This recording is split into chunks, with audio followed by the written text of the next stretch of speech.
ጨርሰን እኛ ውሳኔ እኔ አንብቤ ጨርሻለሁ። ምንድን ነው ያሉት? በኦሮምኛ ቆጲ ጆሌ ነው ያሉት። ባለጉዳዮች ናቸው። ምንድነው የልጆች ፕሮግራም። ብዙ ሰዎች ጠበቃ እንደሚያስፈልጋቸው የሚረዱት ችግር ውስጥ ከገቡ በኋላ ጠፋበት ነው።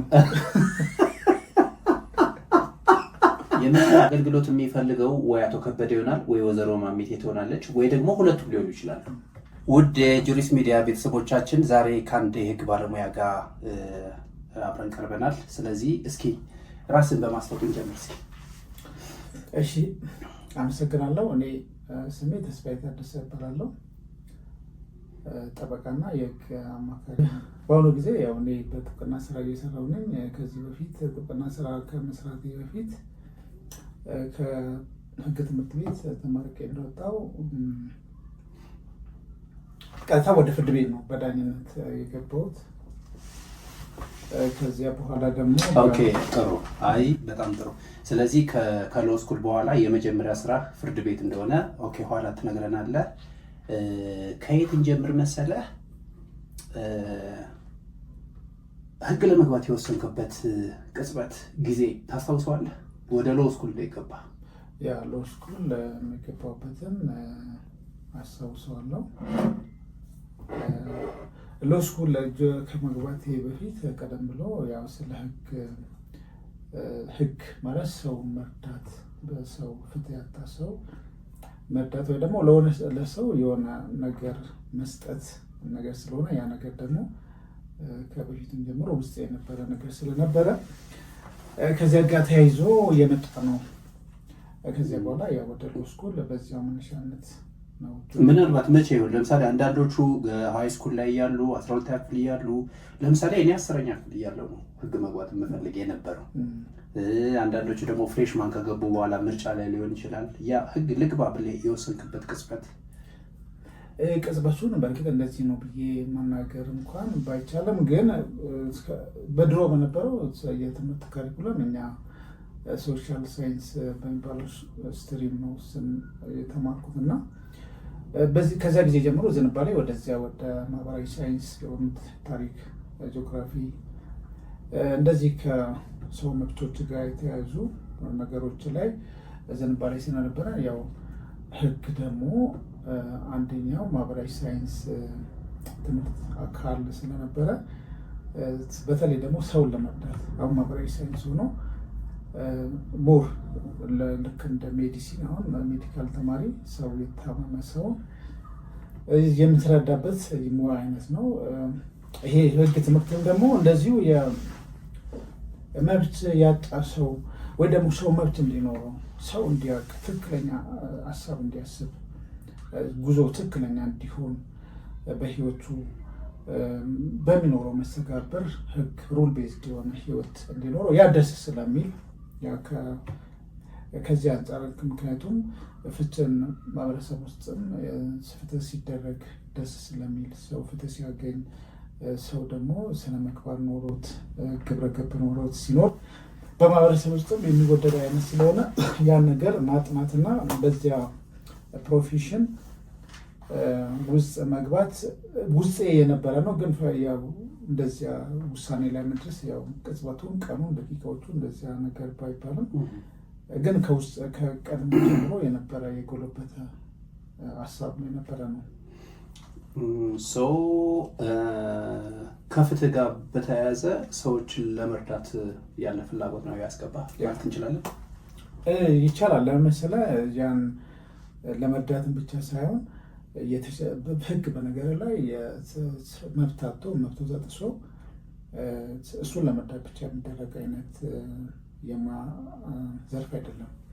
ሰው ራሱ በህግ እንዲቀረጽ ህጋውን ትንሹ ሲጀምር ከቤት አሁን ከትንሽ ሆነ ሲጀምር ስነስርዓት ብለን ነው ቤተሰባችን ውስጥ ስናደግ፣ ቤተክርስቲያን ውስጥ እንደዚሁ ደግሞ በእምነቶች አካባቢም በቤተ እምነቶች ጋር ስነስርዓት ያስተምራሉ፣ ህግ ያስተምራሉ እና መነሻው ከዚያ ነው። ሰው መርዳት ብቻ ሳይሆን ሰው በተሻለ በአግባብ ባለው መልኩ እንዲያስብ ሼፕድ የሆነ የተቀረጸ እንዲኖርም ማድረግም ስለሆነ ያ ደግሞ እኔ ደስ ይለኝ ነበረ ሰው ምክንያቱም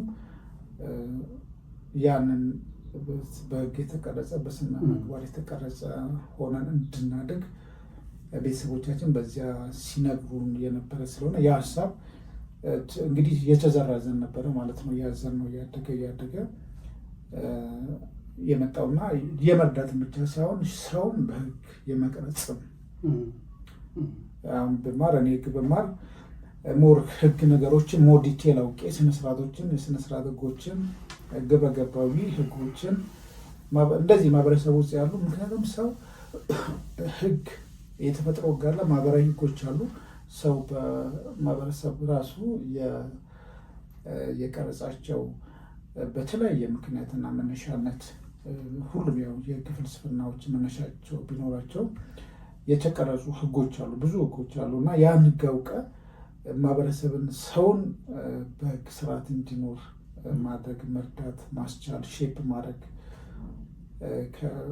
ከትንሹ ጀምር እንኳን ከትምህርት ቤት ውስጥ ካለ መምህር ጀምሮ ዩኒት ሊደር ሰዎችን ስነስርዓት ማስያዝ ህግ ማስያዝ ነገሮች ሲያደርጉ ያለና እንደዚያ ሰው እንዲሆን ለማስቻል ባደርግ ደስ ይለኛል ስለነበረ ከዚያ አንፃርም ጭምር። ኦኬ ኦልራይት በጣም አሪፍ። ስለዚህ ከህግ ትምህርት ቤት እንደወጣህ የተቀጠርክበት ወይም ደግሞ ስራ የተመደብክበት ቦታ ፍርድ ቤት ነው? አዎ ፍርድ ቤት ነው። ከፍርድ ቤት በፊት ግን የህግ ማሰልጠኛ ተቋም ገብተሃል ወይስ አልገባህም? በእኛ ጊዜ የህግ ማሰልጠኛ ተቋም አልነበረም። ልከኛ ተመርቀን አይ ቲንክ በኋላ ነው የተቋቋሙ። በአዋጅም በፌዴራል ደረጃ የነበሩ እንደዚያ መነሻዎች ነበሩ፣ ግን አልነበሩም። እኛ ቀጥታ ተመርቀን ወደ ዳኝነት ስራ ነው የገባ ነው። ተቀጥረን ምናልባት ተመሳሳይ ባች ነን። ምናልባት አብዛኛው ሰውኛ ስለማያውቅ ህግ አካባቢ በተለይ ደግሞ የተመረክበት ተቋም በነገራችን ላይ ዩኒቨርሲቲውን ሳጠራው ቀራል ያው ላለመጠራት ሳይሆን ባህር ዳር ዩኒቨርሲቲ ነው። ያው ስለሚታወቅ ብዬ የሚታወቃለው የሚለው ነው። ባህር ዳር ዩኒቨርሲቲ አንድ ባች አብረን ተምረናል። ሰው ልክ የሚገርምህ እኮ እኛ እንደተመረቅን ለምሳሌ እኛ ላይቭ ማሰልጠኛ ተቋም ነው የገባል እና አንተ ኦሮሚያ ክልል ነው የነበርከው። ኦሮሚያ ክልልም እኮ አለ፣ ኦሮሚያም አለ፣ ለደቡብ ሐዋሳ ነበረ፣ የትግራይ ክልል ደግሞ ማሰልጠኛ ተቋሙ ውቅሮ ነበረ። የአማራ ክልል ሴት እንዳለ ታውቀዋለህ? አይ ቲንክ መራዊ ከባዳ ወጣ ብላ ልክ ነህ፣ እዛው አካባቢ ነው። ወረታ ነበረ። ሰውኛ ላይ ነው የገባነው እኮ። ምናልባት እንግዲህ በተለያዩ አጋጣሚዎች አንተ ማሰልጠኛ አልገባም፣ ስለዚህ ወደ ፍርድ ቤት ነው የገባኸው? አዎ እኔ ቀጥታ ወደ ፍርድ ቤት ነው። የኦሮሚያ ያኔ ቀደም ብሎ የእንትን ሌላ ብዙ ሰው ወደ 300 እርግጠኛ አይደለሁም ወስዶ ስልጠና ላይ ነበሩ። እነሱ ስልጠና ላይ ስላስገቡ እነሱ በዲግሪ ደረጃ ያለን ስልጠና አላስገቡም። እነሱ ኦሮሚያ ያኔ በአይቲንክ በዲፕሎማ እና አድቫንስ ዲፕሎማ ደረጃ ላይ ሲማሩ የነበሩትን ተመርቆ የነበሩትን ሰብስበው ለ3 ዓመት ተብሎ ፍትህ ኦሮሚያ የፍትህ ማሰልጠኛ ተቋም ገቡ። እኛ ያኔ ያልገባንም ቀጥታ እኛ ወደ ስራ ሁሉም ሌሎቹ ወደ አቃቤ ሕግ ቢሮ ገሚሶቹ ተወዳደርን ነው። በእርግጥ ወደ ፍርድ ቤት ኦሮሚያ ጠቅላይ ፍርድ ቤት በዚያ በኩል ተወዳደርን አለፍን እና እዛ ገባን። ግን በስራ ላይ ያለን ለ5 ወር ከዳኝነት ላይ ኦልሞስት ወደ 2 ዓመት 3 ዓመት ዳኝነት ስራ ላይ ከገለገልኩ በኋላ ሁሉም ሰው በፍትህ ማሰልጠኛ ተቋም ማለፍ አለበት ብሎ ስለነበረ ለግማሽ ዓመት ለ6 ወር ወደ ስልጠና ተቋም አዳማ ገብቼ እዛ 2003 ለ6 ወር ገብቻለሁ። ኦኬ ያ ምን ብናወራ ደስ ይለኛል? እስኪ መጀመሪያ አንተ አሁን የትም ሳትሄድ ልክ ከዩኒቨርሲቲ እንደወጣ የፍርድ ቤት ዳኛ ነው የሆንከው። ከትምህርት ቤት እንደወጡ የፍርድ ቤት ዳኛ ሆኖ በሰዎች መብትና ነፃነት ላይ መወሰን የምትችልበት አንድ የሥራ መደብ ወይም ሹመት አግኝተሃል። እንዴት ነበር? የምታስታውሰው ነገር አለ? ለምሳሌ ወጣቱ ነው ዳኛ መሆን። አሁን ብዙ ሰው ቢሰማው ደስ የሚለኝ ይመስለኛል። የሚፈልጉ አሉ፣ መስማት የሚፈልጉ ሰዎች አሉ። ዳኝነትን ስፔሻሊ ከምን ጋር እያይዘህ እንድታይ ሊፈልግ መሰለህ? ዳኛ ሆነህ ጥቁር ካባ ለብሰህ በችሎት ልክ መዶሻ ይዘህ ስትቀመጥ በቃ ቆራጭ ፈላጭ የሚያምርህን ሁሉ ማድረግ እንደምትችል እንደ ንጉስ ከንጉስ ጋር ምንም ሳይለዩ ሰዎች ያያሉ። ምናልባት ያን ያክል የተለጠጠ ስልጣን ያለው ነገር ነው ወይስ በህግ ብቻ እየተመራ የሆነ በተወሰነ ዲስክሬሽን ብቻ የሚሰራ ነው ዳኛ? እንዴት ነው የምትገልጸው አንተ ነገር? ያ በጣም ጥሩ ጥያቄ ነው የጠየቀኝ። እኔ የምትናገርበት ደስ የሚለኝ ጥያቄ ነው።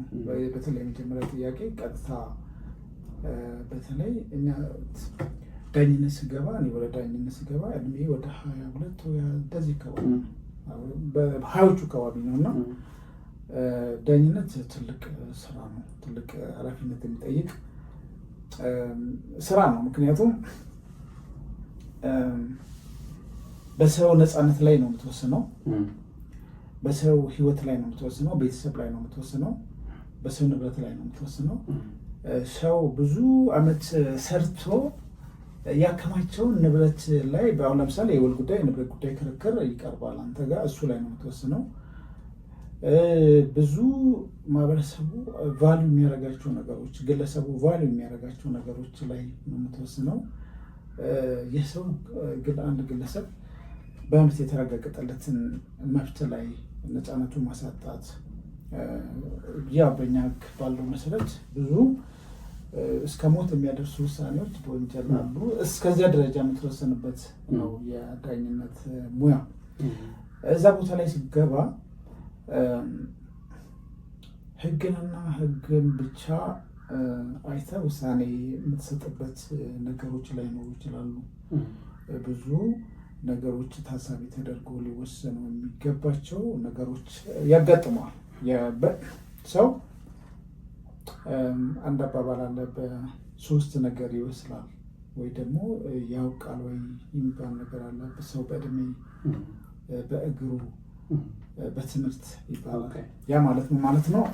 እድሜ ብዙ የሚያስተምረ ነገር አለ። ትንሽ ልጅ ሆነን የነበርነው የምናስባቸው ነገሮች አሉ። እያለፍን እድሜያችን ራሱ ብዙ የሚያስተምረን ነገሮች አሉ። እየበሰለን እያወቅን የቀደመውን የልጅነት እውቀቶችን እየሻልክ እየበሰልክ የምትሄድበት አሉ። በእግርም ሲባል ደግሞ ብዙ ቦታ ሄደ።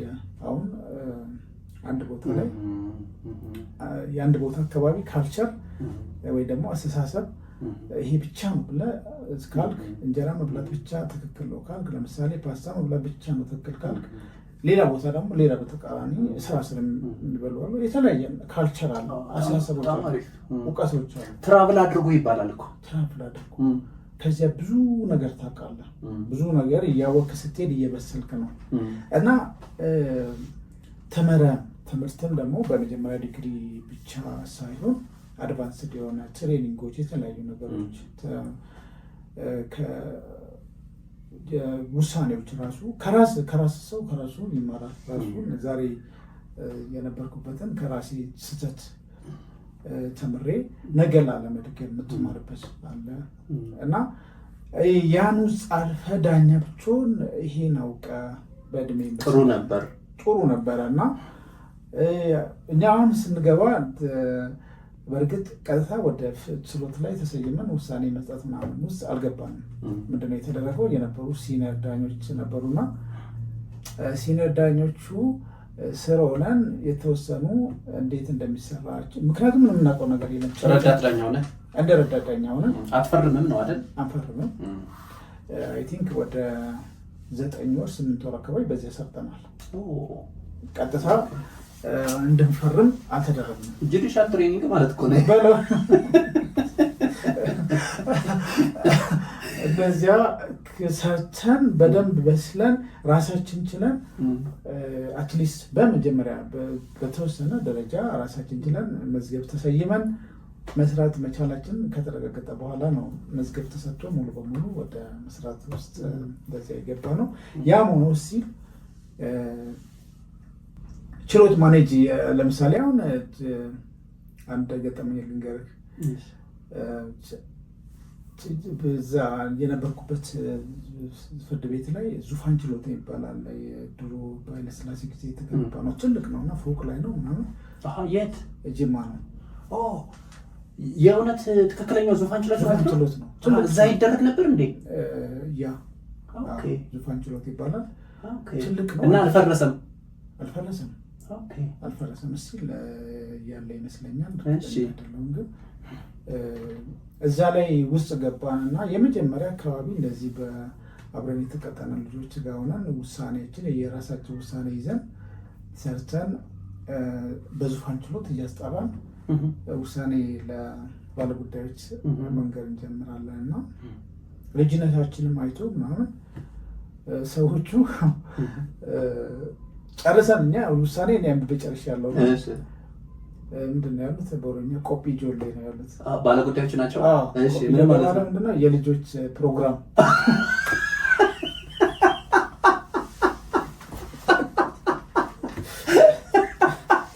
እናንተ ዳኛ ሆናችሁ ፍርድ ሰጣችኋል? ሰጥተናል። በቃ ቆጲ ጆሌ ነው የልጆች ክፍለ ጊዜ አይነት ነገር ነው መስሏቸው ነው ወይስ መሳደባቸው ነው? በቃ መሳደባቸው በዚህ አይነት አግባብ ፍርድ ሊሰጠን አይገባም አይነት ብሎ በቃ እኛ ሁላችንም ስቀን በቃ ኋላ እንዲወጡ ተደረገና ስለዚህ አይ ቲንክ በስሎ ሞር ሰው ዳኛ ቢገባ ይተሻለ። ሰው በወጣትነት ዳኛ መሆንህ ያው አንዳንድ ነገሮች አሉ። ቅድም 3 የጠቃቀስካቸው ነገሮች አሉ። እነሱ ሳይኖሩ የፍርድ ወንበር ላይ መቀመጥ ማለት ነው። ኦኬ ኦልራይት። እስኪ አንድ ይህን ቪዲዮ ስንቀርጽ ዛሬ ለምሳሌ መስከረም 23 አካባቢ ነው እና ይህን ቪዲዮ እኛ ዩቲዩብ ላይ እንጭነውና ለአመታት ይቆያል። አንተ ፍሬ ገና የመጀመሪያ ተቀጣሪ የነበርክበት ጊዜ አመታት ተቆጥሯል። ይሄን ቪዲዮ ጭነኑ ደግሞ እንደገና አመታት ጨምረው ደግሞ የሚመለከቱት ሰዎች ይኖራሉ። ልክ ስትቀጠር የመጀመሪያ ደሞዝ ስንት ነበር የተጣራ? አይ ቲንክ ወደ 1300 ከወይ በእጃችን ይደርስ ነበር። በአንድ 300 ትንሽ ነበር ብዙ ነበር? አንጻራዊ ነው እንግዲህ። አሁን ያኔ ለእኛ በቂ ነው። የሚገርም ነገር በዚያ ወቅት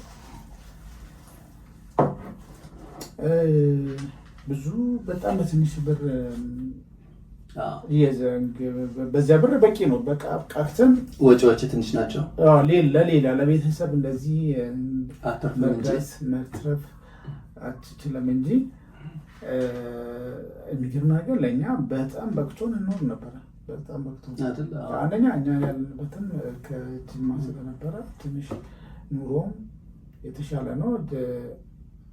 ክትፎ ምናምን አሁን ያኔ የሚበላበት ዋጋዎች፣ ጥብስ የምትበላበት ዋጋዎች ብዙ የመንግስት ተቋማት የልማት ተቋማት ስለነበሩ እዛም ሄደን የመጠቀም እድሎች ስለነበሩ በጣም በርካሽ ላውንጆች በጣም ጥሩ ሁኔታ የተሰሩ ምግቦችን በትንሽ ብር በ5 ብር ምናምን ነገር ተበላ። ልክ እንዳንተ የጋበዝኩት አንድ ሰው ልክ የመጀመሪያ ደሞዝ የተጣራ ስንት ነው ስለው ከአንተ ከጠራው አይነት አካባቢ ያለ ገንዘብ ነገረኝ። ስለዚህ በቃ ለ30 ቀን ይህን ነው እንደምንም የምታውቃቃው ስለው ለምንድን ነው ማውቃቃት የምትለፋ ብዬ ነው በደንብ ነው የምኖረው። በጣም በቂ ነበር እውነት ለመናገር እኔ በቂ ነበር። ከዚያ ከትንሽ ጊዜ በኋላ በእርግጥ ደሞዝ ተጨምሮልን ተስተካክሎ የተሆነ ማስተካከያ ተደርጓል። የቤት ኪራይ ያኔ የኦሮሚያ ፍርድ ቤት በሪፎርም ውስጥ ስለነበረ ለዳኞች የተወሰነ ያው ቅም የተቻለውም ያው ማሻሻያ ተደርጎ እኛ እንደገባን ወዲያው ነገሮች ነበሩ። በዚያ ላይ እንግዲህ ስልጠና ለፊልድ ምናምን ብዙ ጊዜ ስለምንጓዝም በአመት ቢያንስ ብዙ ጊዜ ተጨማሪ ክፍያዎች አሉ። ክፍያዎች ላበል ምናምን የሚሆነው ታገኛለህ። በቂ ነበር። ከዚህ ከደሞዝ ጋር ተያይዞ አንድ የመጨረሻ ጥያቄ ልጨምርበት፣ ለማነጻጸር ነው። አሁን ቅርብ ጊዜ ሱሪ ስንት ገዝተህ ታውቃለህ? የምታስታውሰው ካለ? ሱሪ ገዝቼ አላውቅም። በቅርብ ኦኬ፣ ኦልራይት። እንዲህ ሙሉ ልብስ ምናምን ነገር ነው ስለሆነ ለችሎት ምናምን ለችሎት ስለሆነ እንደዚህ በነጠላ ሱሪ እንደዚህ በቅርቡ ማለት ምን ጊዜ ማለት ነው? የሱፍ ዋጋ ንገረኝ። በቃ የአንድ ሱፍ ዋጋ ንገረኝ። ያ ባሪ ያደረጋ እንደ ደህና ሱፍ ስንት ገዝተሃል? ይለያያል። ያው ሁሉም ነገር እንደ ጥራቱ እንደ ብራንዱ አክቹዋሊ እንደ አንተ ከፍላጎትና የምትበላ አቅም እንደ ቤቶቹ ልክ ነህ። ተስፍሽ ከዚህ በጠበቃ ከመገልገል ጋር በተያያዘ ብዙ ሰዎች የሆነች አንዳንድ እንዲያው ሚስኮንሴፕሽን አለሽ ብዬ ስለማስብ ነው እሷን ነገር እስኪ አንተ የምትለውን ነገር እንሰማለን። ብዙ ሰዎች ጠበቃ እንደሚያስፈልጋቸው የሚረዱት ችግር ውስጥ ከገቡ በኋላ ነው ብዬ አስባለሁ። እኔ በአይ እንደዛ አይደለም ካልከኝም ቻሌንጅ ልታደርገኝ ትችላለህ። ለምሳሌ አንድ ሰው ቼክ ከመፈረሙ በፊት ጠበቃ አያማክርም። ውል ከመፈረሙ በፊት ጠበቃ አያማክርም። አንድ የሆነ ትራንዛክሽን፣ አንድ የሆነ የውል ግዴታ፣ አንድ የሆነ የንግድ እንቅስቃሴ ውሳኔ ሲያደርግ ጠበቃ አያማክርም። ጠበቃ መቼ ነው ማማከር እንዳለበት፣ በጠበቃ መገልገል መታገዝ እንዳለበት የሚሰማው ብዙ ሰው የሆነ ክስ ሲመጣባቸው ከዚህ ጋር ተያይዞ ያለው ኤክስፔሪየንስ አንተ ያየኸው ነገር ምንድነው? ኤንድ በጠበቆች ሊታገዙ የሚገባው በዚህ አግባብ ነው ልክ ነው ወይስ እንደው ሊታረም የሚገባ ነገር አለ ትላለህ? ያንተ ነፃ ሆነህ ልትነግረኝ ትችላለህ? ይሄ አጠቃላይ በሰው ልጅ ባህሪ ጋር ስናያይዘው እንደ ባህሪ ፕሮአክቲቭ እና ሪአክቲቭ የሆኑ ሰዎች አሉ።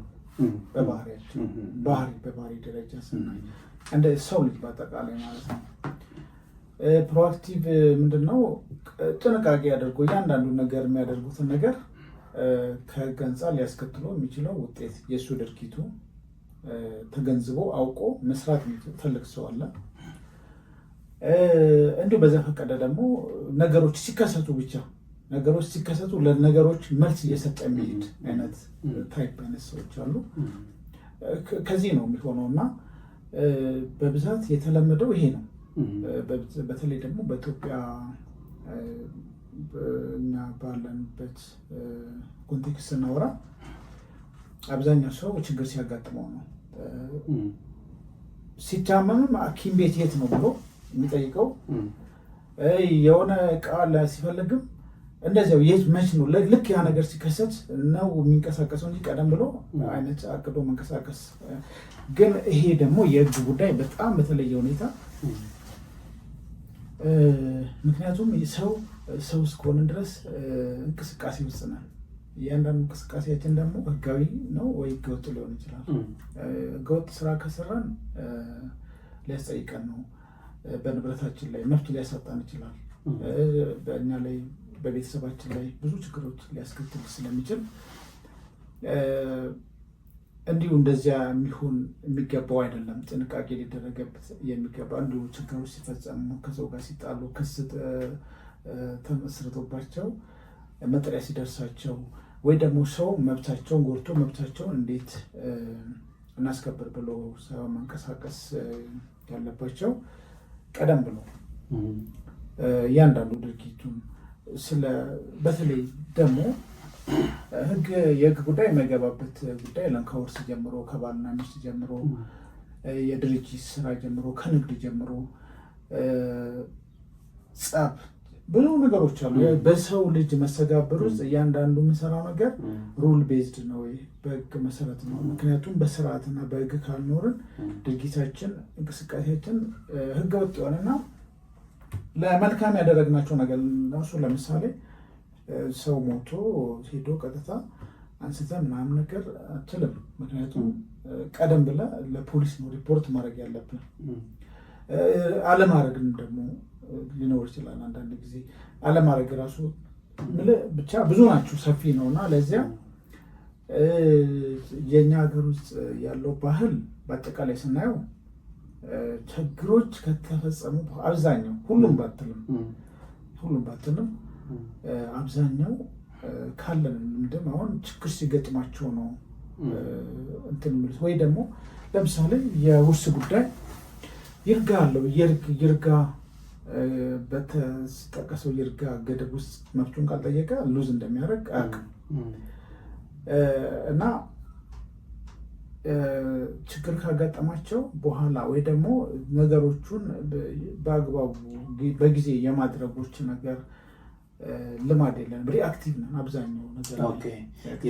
እሱ ሪአክቲቭ ምናምን እና ችግር ከተከሰተ በኋላ ስትል አንድ ነገር ስላስታወስከኝ ነው። ይሄ ክራይሲስ ማኔጅመንት የሚባል አንድ ኮንሴፕት አለ የምናውቀው። ክራይሲስ ማናጀርስ የሚባሉ አሉ። የሆነ ችግር ይከሰትባቸዋል። ችግሩ ሲከሰት እሱን ነገር ሶልቭ ለማድረግ ይሞክራሉ። አሁንም አስቀድሞ ስለማይጠናቀቁ ችግሩ ከተከሰተ በኋላ እሱን ማኔጅ ለማድረግ ይሞክራሉ። አሁንም እሱን ችግር ማኔጅ ለማድረግ ይሞክራሉ፣ አስቀድሞ ማስወገድ እየቻሉ ማለት ነው።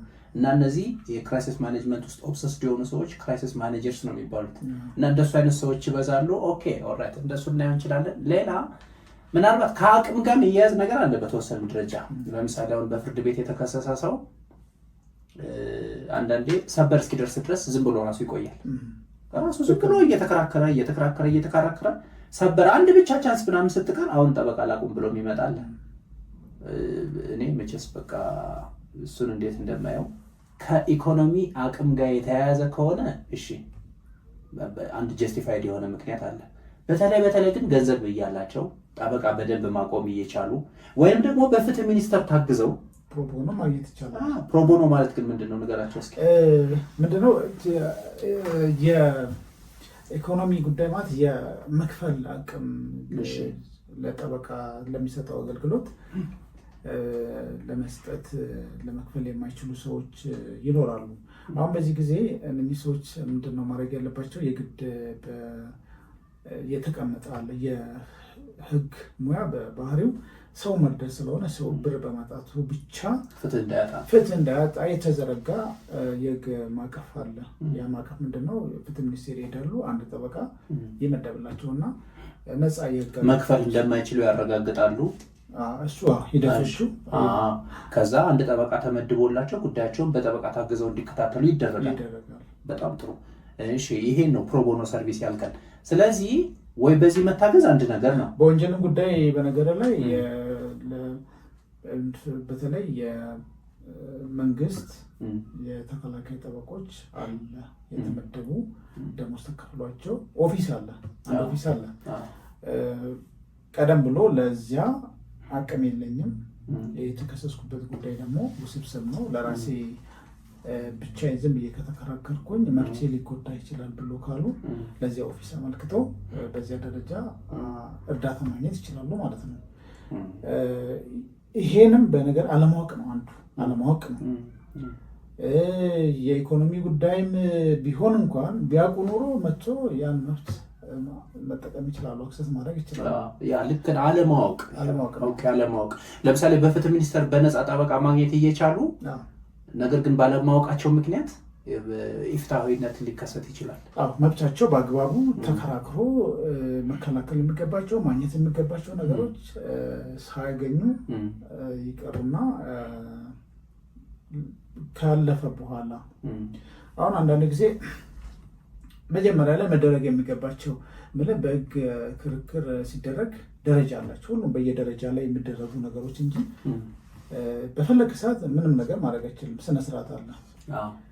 ክስ ሲመሰረትብህ ለምሳሌ ክሱ ደርሶ የምታቀርባቸው ክርክሮች አሉ።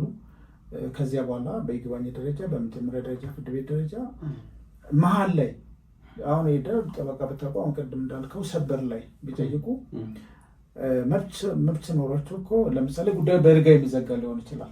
ግን መጀመሪያ ደረጃ ፍርድ ቤቱ ላይ ያንን ካላነሱ መብት ሁሉ እዚህ ያደርጋሉ ማለት ነው። እና ታይሚንግ ራሱ ጥሩ። ይህንን ጥያቄ እንዲሁም ከሚቀጥለው ጋር እየይዘህ ብታይልኝ በጣም ደስ ይለኛል።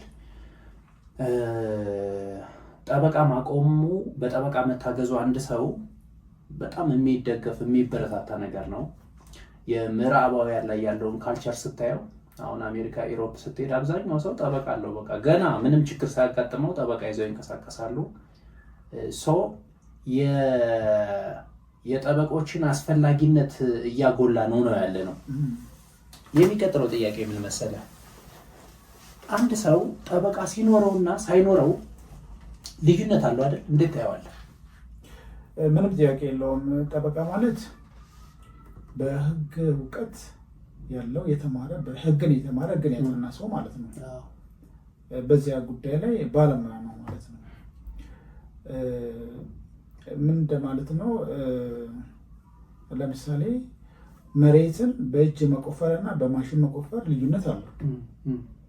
በማሽን በአንድ ጊዜ በደቂቃዎች ብዙ ነገር መስራት ይችላል። በእጅ ቆፍረ የምታገኘው ውጤት በጣም አድካሚ ነው። ላታገኝም ትችላለህ፣ ጊዜ ይወስዳል። በባለሙያ መደገፍም እንደዚያ ነው። ባለሙያው ያ ኦልሬዲ አቅሙ አለው፣ እዚያ ቦታ ላይ እውቀት አለው። ከእውቀትም በላይ ደግሞ ሙያው አለው፣ ስኪሉ አለው፣ ችሎታው አለው። ስለዚህ ያንን በዚያ ሰው መረዳት ያ ሰውዬ እውቀት ያለ የዚያ ሰውዬ እውቀት መጠቀም መቻል ማለት ነው። የዚያን ሰውዬ እውቀቱን ተጠቅመ መብትን ማስከበር ወይ ደግሞ ማግኘት የሚገባ ነገሮች ማግኘት ወይ ደግሞ የደረሰብን ያለ አግባብ የሆነ ክስ ወይ ደግሞ ክርክር፣ ጉዳት እሱ መከላከል መቻል ማለት ስለሆነ ሰማይና ምድር ነው። ምንም እንደዛ እኔ የማምነው እንደዛ ስለሆነ ነው። አንተ እንዲያውም በህግ የሰለጠነ ህግን የተማረ ህግን የሚያውቅ ሁሉ እያልከኝ ነው። በእኛ ሀገር ኮንቴክስት ዳኛ ሆኖም የሰራ ሰው የፍርድ ቤቱ በአንድ ወቅት ዳኛ የነበረ ሰው ጠበቃ ሆኖ አንተን ሊያገለግልህ ይችላል። ስለዚህ አንድ ምንም ስለ ህግ ምንም የማያውቅ ሰው የፍርድ ቤት ክርክር ሲያደርግና እንዲህ አይነት በህግ የሰለጠነ ሰው የሚያደርገው ክርክር በውጤት ደረጃ ሲታይ ሰማይና ምድር ያን ያክል ይለያያል። በሌላ በኩል ደግሞ ማየት የምፈልገው ነገር አንዳንድ ሰዎች ጠበቃ ማቆሙ ተሳክቶላቸው በተለይ የፍርድ ቤት ክርክር ሲኖር ጠበቃ ያቆማሉ። ጠበቃው ለነሱ ክርክር ይጀምርላቸዋል፣ የነሱን ያወክለው። ጠበቃ ካቆሙ በኋላ ነገር አለምን እርግፍ አድርገው ትተው ምስክር አምጣ ስትለው እንዴ ጠበቃ ቆሜ የለ እንዴ በቃ ሁሉን ነገር ጨራርስ የሚሉ ሰዎች አይነት የሚያጋጥመኛል አልፎ አልፎ። እንዲህ አይነት ሰዎች ሲኖሩ ምን ምክር ልሰጣቸው ትችላለህ? ያ አሉ። እኛም በእንትኑ ላይ አሁን በተለይ በጥብቅና ላይ ስትሰራ ያጋጥማሉ። ጠበቃ ማለት የህግ እውቀት ነው ያለው። ስለ ህግ ጉዳይ ነው የሚያውቀው። ስለ ነገሩ ጭብጥ ፋክቱን ለምሳሌ ቤት የውል ጉዳይ ከሆነ ፍሬ ጉዳዩን በሚመለከት ተደብድቦ ከሆነ ለምሳሌ ወይ ደብድቦኛል ብሎ ከሶት ከሆነ በዚያ ቦታ ላይ ያነበረውን ሁሉ ፍሬ ነገሩ ታሪኩን የሚያውቀው ባለጉዳዩ ነው። አንተ ሁሉ ጊዜ ጠበቃ ነገሩ ከተከሰተ በኋላ የህግ ድጋፍ የሰውየውን ያለውን በህግ የተቀመጠለትን በህገ መንግስቱ በህጉ የተቀመጡለትን መብቶች መከራከር ከህግ አንጻር ያለውን እርዳታ ማድረግ እንጂ ፍሬ ነገሮችን አያውቅም። የትኛው ምስክር የትኛው ማስረጃ አግባብነት አለው ወይ ደግሞ አንተ ለምሳሌ ለጉዳዩ አግባብነት ያላቸው እነኚህ ማስረጃዎች ናቸው፣ ይህንን ማስረጃ ካለ አቅርብልኝ ትለዋለህ። ሰውየው ያ ማስረጃ የት እንዳለ የሚያውቀው እሱ ነው። ከዚህም ማምጣት አለበት፣ ማቅረብ አለበት። አንተ እሱ ልትረዳ ነው። አንተ እሱም ቦታ ሆነ ያንተ ጉዳይ አይደለም፣ ጉዳዩ ባለጉዳዩ ሌላ ስለሆነ ልትረዳ ስለሆነ ያ ማቅረብ አለበት። አሊያ ጠበቃው ከዚህም በላይ ደግሞ ጠበቃ ብዙ ክላይንቶች ብዙ ደንበኞች አሉት፣ ኃላፊነት አለበት። የአንተን ጉዳይ ብቻ አይደለም የሚሰራው። ስለዚህ ጊዜ የሚጥረት ስለሚኖር አሁን አንዳንድ በጣም ትንሽ ከቴክኒካል የሆኑ ከቢሮ የሚፈለጉ እንደዚህ አይነት ነገሮች ላይ እርዳታ ታደርጋለህ ካጠገቡ ሆነ። ነገር ግን ከዚያ ውጭ የሆነውን ማስረጃዎች ማቅረብ በህግም ነው። በነገር ላይ አሁን ውልም ስትዋዋል ያን ታስቀምጣለህ በደንበኛ ጋር እነኚህ አስፈላጊ የሆኑት ማስረጃዎችን ለክርክሩ አግባብነት ያላቸውን የማቅረብ ኃላፊነት አለበት ስለሚል ግዴታውም ስለሆነ ትክክለኛ ውጤታማ እንድትሆን በክርክሩ እንድትረታም ወይ ደግሞ የቀረበብን ክርክር በአግባቡ ለማስተባበል ይቻል ዘንድ ማስረጃዎችን ማቅረብ አክቲቭሊ በንቃት ጉዳዩን መከታተል። ያ ማለት ሁል ጊዜ ፍርድ ቤት መገኘት ማለት አይደለም። ኦልሬዲ አንተ ተከራከር። ነገር ግን ለክርክሩ የሚያስፈልጉትን ነገሮች ማቅረብ፣ መተባበር፣ በየጊዜው ደግሞ ጉዳዩ የደረሰበትን ደረጃ ምንድን ነው ብሎ ሪፖርት መጠየቅ ከጠበቃው ራሱ። አሁን አንዳንድ ጊዜ አንዳንድ ሰዎች ቅድም እንዳልከው ሙሉ በሙሉ ሰጥተው ይጽፉና ጠበቃው በመሀል የግል ችግር አጋጥሞት ጉዳዩ ላይ ከታተል ይችላል። የተለያዩ ነገሮች ያጋጥማሉ። ከዚያ ውጤቱ የተበላሸ ላይ ደርሱና ከጠበቆች ጋር ጭቅጭቅ ውስጥ የመግባት ነገሮች አሉና በየጊዜ ፕሮግረሱን ጠበቃውም ሪፖርት ማድረግ አለበት። ከምን በላይ ደግሞ ባለጉዳዮቹ እነሱ ስለሆኑ ምን ላይ ደረሰ፣ ምንስ ያስፈልጋል ብሎ መከታተል አለባቸው ማለት ነው ባለጉዳዮች። አንተ እያብራራህልኝ አንድ የሆነ ነገር ትዝ አለኝ። አንድ ደንበኛ የነበረ የፌዴራል ከፍተኛ ፍርድ ቤት ላይ ጉዳዩን መከታተልለት ነው። ይፍታቤር ነው። በጣም ቢዚ ነው፣ ነጋዴ ነው እና ችሎቱ አንድ የሆነ ሰነድ እንዲቀርብ አዘዘ። ያ ሰነድ ደግሞ እሱ እጅ ላይ አለ። ከችሎት ወጥቻለሁ፣ በዛሬው በነበረው የችሎት ውሎዬ እንዲህ ተደርጓል። እንዲህ አይነት ሰነድ አንተ ባለፈው ነግረኸኛል እጅህ ላይ ያለ ችሎቱ እንዲቀርብ አዟል እና ልቀበልህ፣ መቼ ነው የምትሰጠኝ እለዋለሁ። አይ የሸዋስ በጣም ቢዚ ነኝ፣ እንዲያው እችላለሁ ብለህ ነው? እስኪ እሞክርልሃለሁ። እስኪ እኔ ትብብር የጠየቅኩትን ይመስለው ምችል አይመስለኝም። እስኪ የሆነ ልረዳ ሞክራለሁ። ይሄ ማለት የተፈለገው ፍትህ እንዳይገኝ በቃ ቆንጆ እንቅፋት ማለት በራሱ ጉዳይ ላይ ልክ ነው። የኬርፉሊ የህግ ጉዳይ በተለይ የፍርድ ቤት ጉዳይ ኬርፉሊ ፎሎ አፕ መከታተል ይፈልጋል አይደለም። አንዳንዴ የሚገርም ነገር በዚህ ጋር ተያይዞ እኛ ያላየናቸው በየጊዜው የትዝ ያላቸው እያስታወሱ ፋክቶችን ነገሮችን አፕዴት እያደረጉ ኢቭን የክርክር አቅጣጫ እንዲቀየር የሚያደርጉ ደግሞ በዚያ ልክ ደግሞ ትጉ የሆኑ ዲሊጀንት የሆኑ ባለ ጉዳዮች አሉ። ልክ ነው በጣም ኢቭን በቃ መጀመሪያ የነበረን አንተ ከይዙን አዳብረ በዚህ ነው መሄድ ያለብን ብለህ የጀመርከውን የሚያስቀይሩ በጣም ተከታትሎ ነገሩን ብሎ በጊዜ በተለያየ ምክንያት የሆነ ጠፍቶ የነበረ ማስረጃ ሰብስቦ ይዞ መጥቶ ሰርፕራይዝ የሆነ ውጤት ያገኘንባቸው። ኤግዛክትሊ በትክክል እንዲያውም እሱን ልክ ነህ ጠቁመን ለካ ማለፍ አለብን። እኔም እንደዛ ታዝብ ያውቃለሁኝ። አንዳንድ ባለ ጉዳዮች እንዲህ አይነት ሰነድ አለኝ እጄ ላይ። በአንድ ወቅት ደግሞ እኔ ጋር ውል የተዋዋልኩት ያኛው የሚከራከር ሰውዬ ጋር እንዲህ አይነት ብሎ አውርቶኛል እና ይጠቅምሃል፣ ድንገት የሚጠቅምህ ከሆነ ብዬ ነው የምነግርህ የሚሉ አሉ። እንደዚህ አይነት ሰዎች አሉ። ኦኬ እስኪ አንድ ጥያቄ አንድ ሰው መጥቶ ጠበቃ ያስፈልገኛል ብሎ በጠበቃ ተወክሎ መከራከር ጀመረ እና ከደንበኛው ጋር እንደ ጠበቃ አንተ ውል ትዋዋላለህ። ውል ስትዋዋል እንዲያው ለአድማጮቻችን በጣም ግልጽ ቢሆን ጥሩ ነው ብዬ ስለማስብ ነው። ውል መዋዋል ማለት ለአንድ ቀን መከራከር ማለት ነው። ለምሳሌ መጀመሪያ ደረጃ ፍርድ ቤት ላይ ያው ልደታ ላይ ካለ እሱ እስኪያልቅ ማለት ነው። ከፍተኛ ፍርድ ቤትን ይጨምራል፣ ጠቅላይ ፍርድ ቤትን ሰበርን ይጨምራል። እንዲያው አሁን ደግሞ ከቅርብ ጊዜ ወዲህ ደግሞ እንደ አዲስ ትሬንድ የህገ መንግስት አጣሪ ምክር ቤት ፌዴሬሽን ምክር ቤት ልክ እንደ ይግባኝ ሰሚ ማቅረብ ደግሞ በጣም እንትን ሆኗል፣ ትሬንዲ ነገር ሆኗል አይደለ? እስከሱ ድረስ ይጨምራል። አንዳንዴ ሰበር ሂዶ ሪማንድ ይደረጋል። ሪማንድ ማለት ሰበር ድረስ ስትከራከር ለ2 ዓመት ለ3 ዓመት ለ4 ዓመት ከተከራከርክ በኋላ ጉዳዩ እንደ አዲስ ይታይ ተብሎ ደግሞ ወደ ስር ፍርድ ቤት ይመለሳል። ስለዚህ እስከሱ ድረስ ይጨምራል። ጠበቃ ማቆም ማለት እስከ የት ድረስ ነው? ይሄ በጣም ኢቨን ለአንድ ደንበኛ ጠበቃ ሲይዝ በደንብ አስቦበት መግባት ያለበት ነጥብ ነው። ምንድነው የጠበቃ ውል ነው፣ ውለታ ነው። ውለታ ደግሞ በግለሰቦቹ መካከል የሚደረግ ተነጋግረ እንዲህ ብለህ የምትወስነው ነገር ነው። ሲዋዋሉ ውል፣ የጥብቅና ውል በአንድ ቀንም በነገር ላይ በእኛ ሀገር ነው እንጂ በውጭው ዓለም ያሉትን ትሬንዶች ስናይ በደቂቃ በሰዓት ነው ክፍያዎች ውል የምትዋዋለው።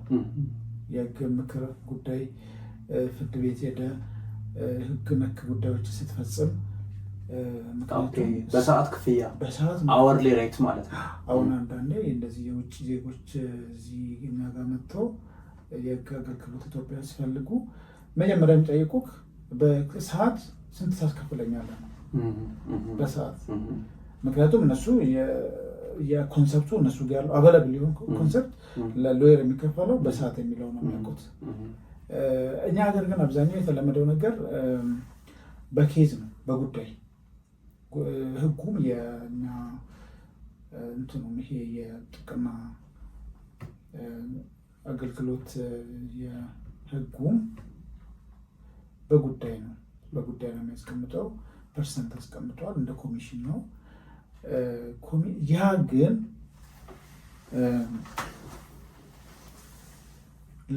ለመጀመሪያ ደረጃ ፍርድ ቤት ውሉ መዋል የምትችለው ከዚያ ጀምሮ ለአንድ ቀን ጀምሮ መልስ መስጠት ጀምሮ ክስ ማዘጋጀት ብቻ ጀምሮ ክስ አዘጋጅተህ መክፈት ብቻ ብለህ መዋል ትችላለህ። እስከ ቃል ክርክር ብለህ መዋል ትችላለህ። ለቃል ክርክር ብቻ ብለህ መዋል ትችላለህ። የምስክር ቀን ብለህ መዋል ትችላለህ። ያን የምትወስነው አንተ ነህ። ግን ከደንበኛ ጋር ሞር የተለመደው በብዛት እየተሰራበት ያለው ጉዳዩን በሳብጀክት ማተሩን በጉዳዩ እስከ መጨረሻው በሚለው እስከ ሰበር ሰሚ ችሎት ተብሎ እንግዲህ አሁን ህገ መንግስት አጣሪ ጉባኤ ቅድም እንዳልከው አለ። ዞሮ እስከዚያም ብሎ ጠቅሶ መዋል ይችላል። ግን ያ የባለ ጉዳዩ መብት ነው። ዲስክሬሽኑ፣ ስልጣኑ የነሱ ነው። ምክንያቱም ጠበቃው እስከዚህ መጀመሪያ ደረጃ ፍርድ ቤት ብቻ ላይ ነው ብሎ መዋል ይችላል።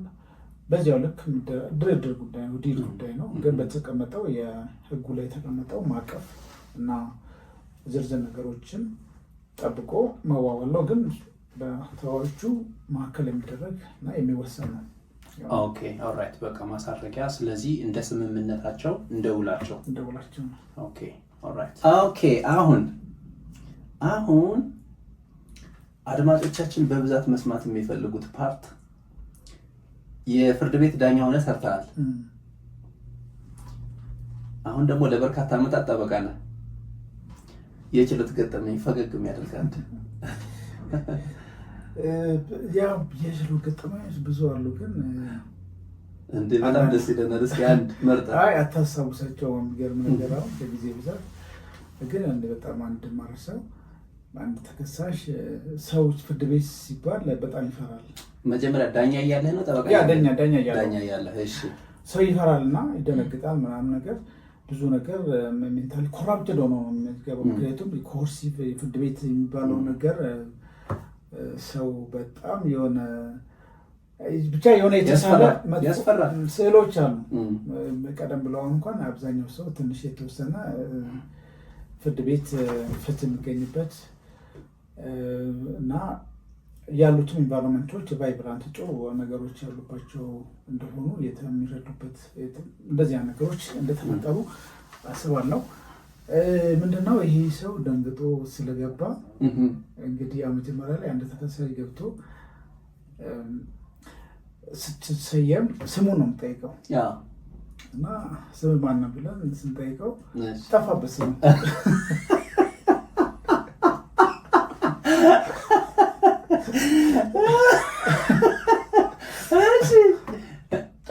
ቆየ እንደዛ ቆየ በቃ ተውጪ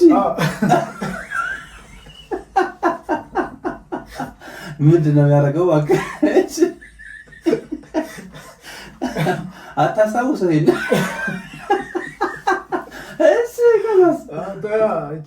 በጣም እኛ ራሳችን በጣም ስቀን በቃ ስሙ ጠፋበት። ኋላ ላይ ከመታወቂያ ከምናምን ተፈልጎ ጠቀሙ የሩ ሰዎች ስለነበሩ አስታውሰውት ስሜ ክሌ ነበር። ቆይ ከመታወቂያው ነው ያየው ወይስ ከሰዎች ነው ያወቀው? ያ ሰዎችም ስለነበሩ ያችሎ ላይ ክሌ ነው ስሙ ብሎ ስሙ አስታውስ አይደለ ከችሎት የነበሩ ሰዎች ስሙ ይሄ ነው ያሉት ወይስ ስምህ ይሄ ነው ብለው ለራሱ ነው የነገሩት?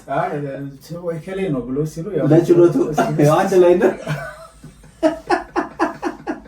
አይ ከትከሻው መታመት አድርገው ስምህ እንተና ነው።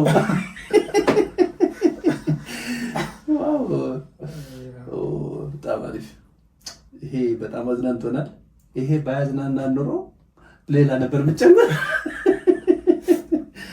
ኦኬ በጣም ጥሩ። እሺ እንደ ጠበቃ ሆነ ስትከራከር በጣም ብዙ ጊዜ የፈጀብህ በጣም ብዙ ኢነርጂ ነው የመጠጠበት ኬዝ የምታስታውሰው አለ? ያ ብዙ አሉ። በጣም ብዙ ጉልበት፣ ብዙ ጊዜ የፈጁ ትዕግስት ያልጨረሱ ከአንዴም ሁለቴም ሰበር ጠቅላይ ምናምን ደርሶ ተመልሶ እንደዚህ በጣም ጊዜ የበሉ በቃ በውጤትም ደረጃ በጣም በቃ ጠበቅነው ያልሆኑበት ኬዙን ኬዙን ዲስክሎዝ አናደርገውም፣ ግን የት ነው ጉዳዩ የጀመረው? የቦታው ማለት ነው ወረዳ ላይ ነው። ወረዳ የት ከተማ ማለት ነው? መጀመሪያ ደረጃ ፍርድ ቤት። ኦኬ መጀመሪያ እሺ፣ ተው ቆይ ቦታውን ተው። ወረዳ ላይ ጀመረ፣ ከዛ ከፍተኛ ሄደ፣ ከዛ የክልል ጠቅላይ ፍርድ ቤት ሄዳ፣ ክልል ጠቅላይ ፍርድ ቤት፣ ከዛ ክልል ሰበር፣ ፌደራል ሰበር ሰሚ፣ ክልል ሰበር፣ ከዛ ፌደራል ሰበር፣ ከዛ ደግሞ ጉዳዩ እንደ አዲስ ይታይ ተብሎ ደግሞ ወርታች ተመለሰ። ምን ያክል ጊዜ ወሰደ? የሚገርም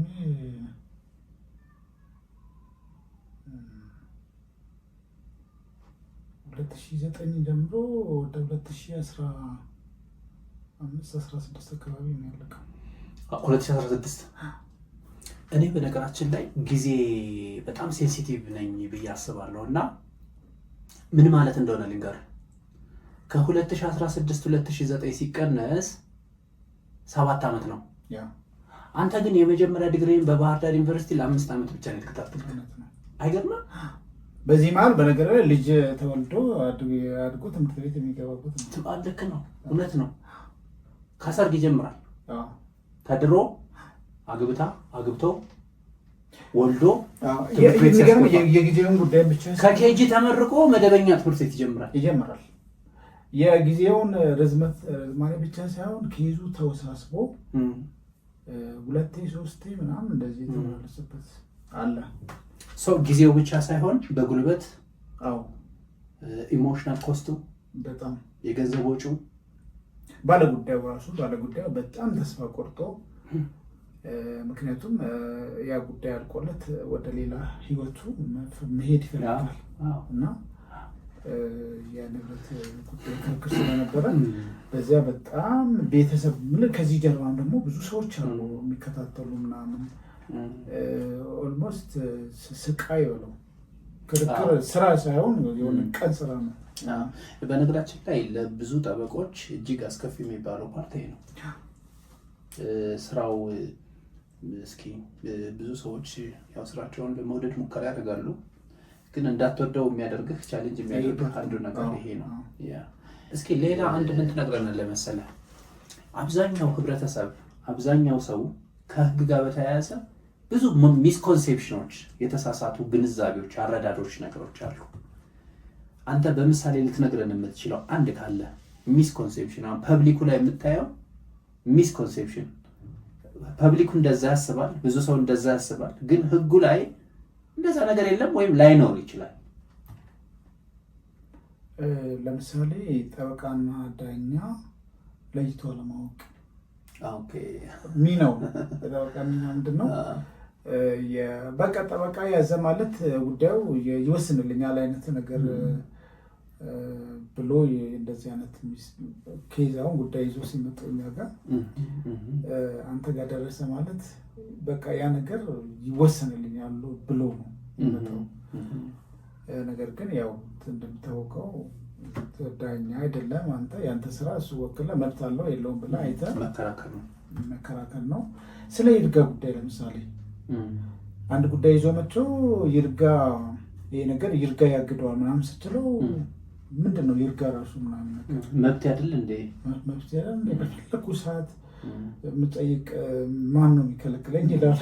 ለምሳሌ ወራሹ ነኝ በቃ መቼም ወርሳለሁ፣ ኤኒ ታይም ወርሳለሁ። ምንድን ነው ይርጋ እንዴት እንደዚህ ትላለህ ብሎ ያልተገባ እንትን የሚገቡበት አለ። በዚያው ልክ ደግሞ ዳኛን ፍርድ ቤትንና የፖሊስ ወይ ሌላ ተቋማትን መንግስት ተቋማትን ሚናቸውን ባለማወቅ አንድ ላይ መፈረጅ። አሁን ፍርድ ቤት ሰው ሲመጣ በቃ አቋም ይዞ ይመጣል።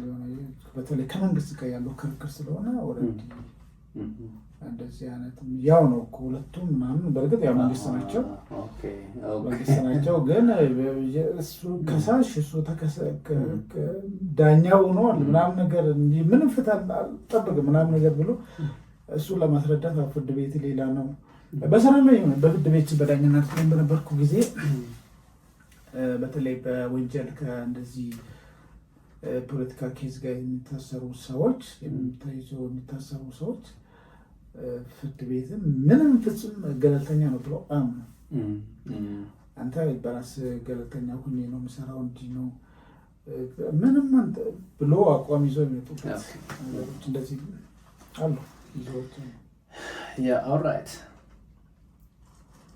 ከጥብቅናና ከዳኝነት ጠበቃ መሆን የፍርድ ቤት ዳኛ መሆን እናነጻጽራቸው እስኪ።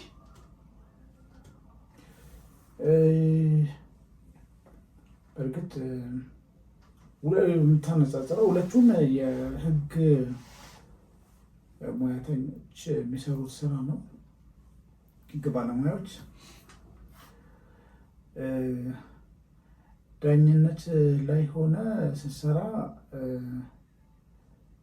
ለምሳሌ እኔ ዳኝነት ላይ ሆኜ ስራና በራሴ ፐርሰናሊ ልውሰደውና የቀረበልን ክርክር አይተህ ነው የምትወስነው።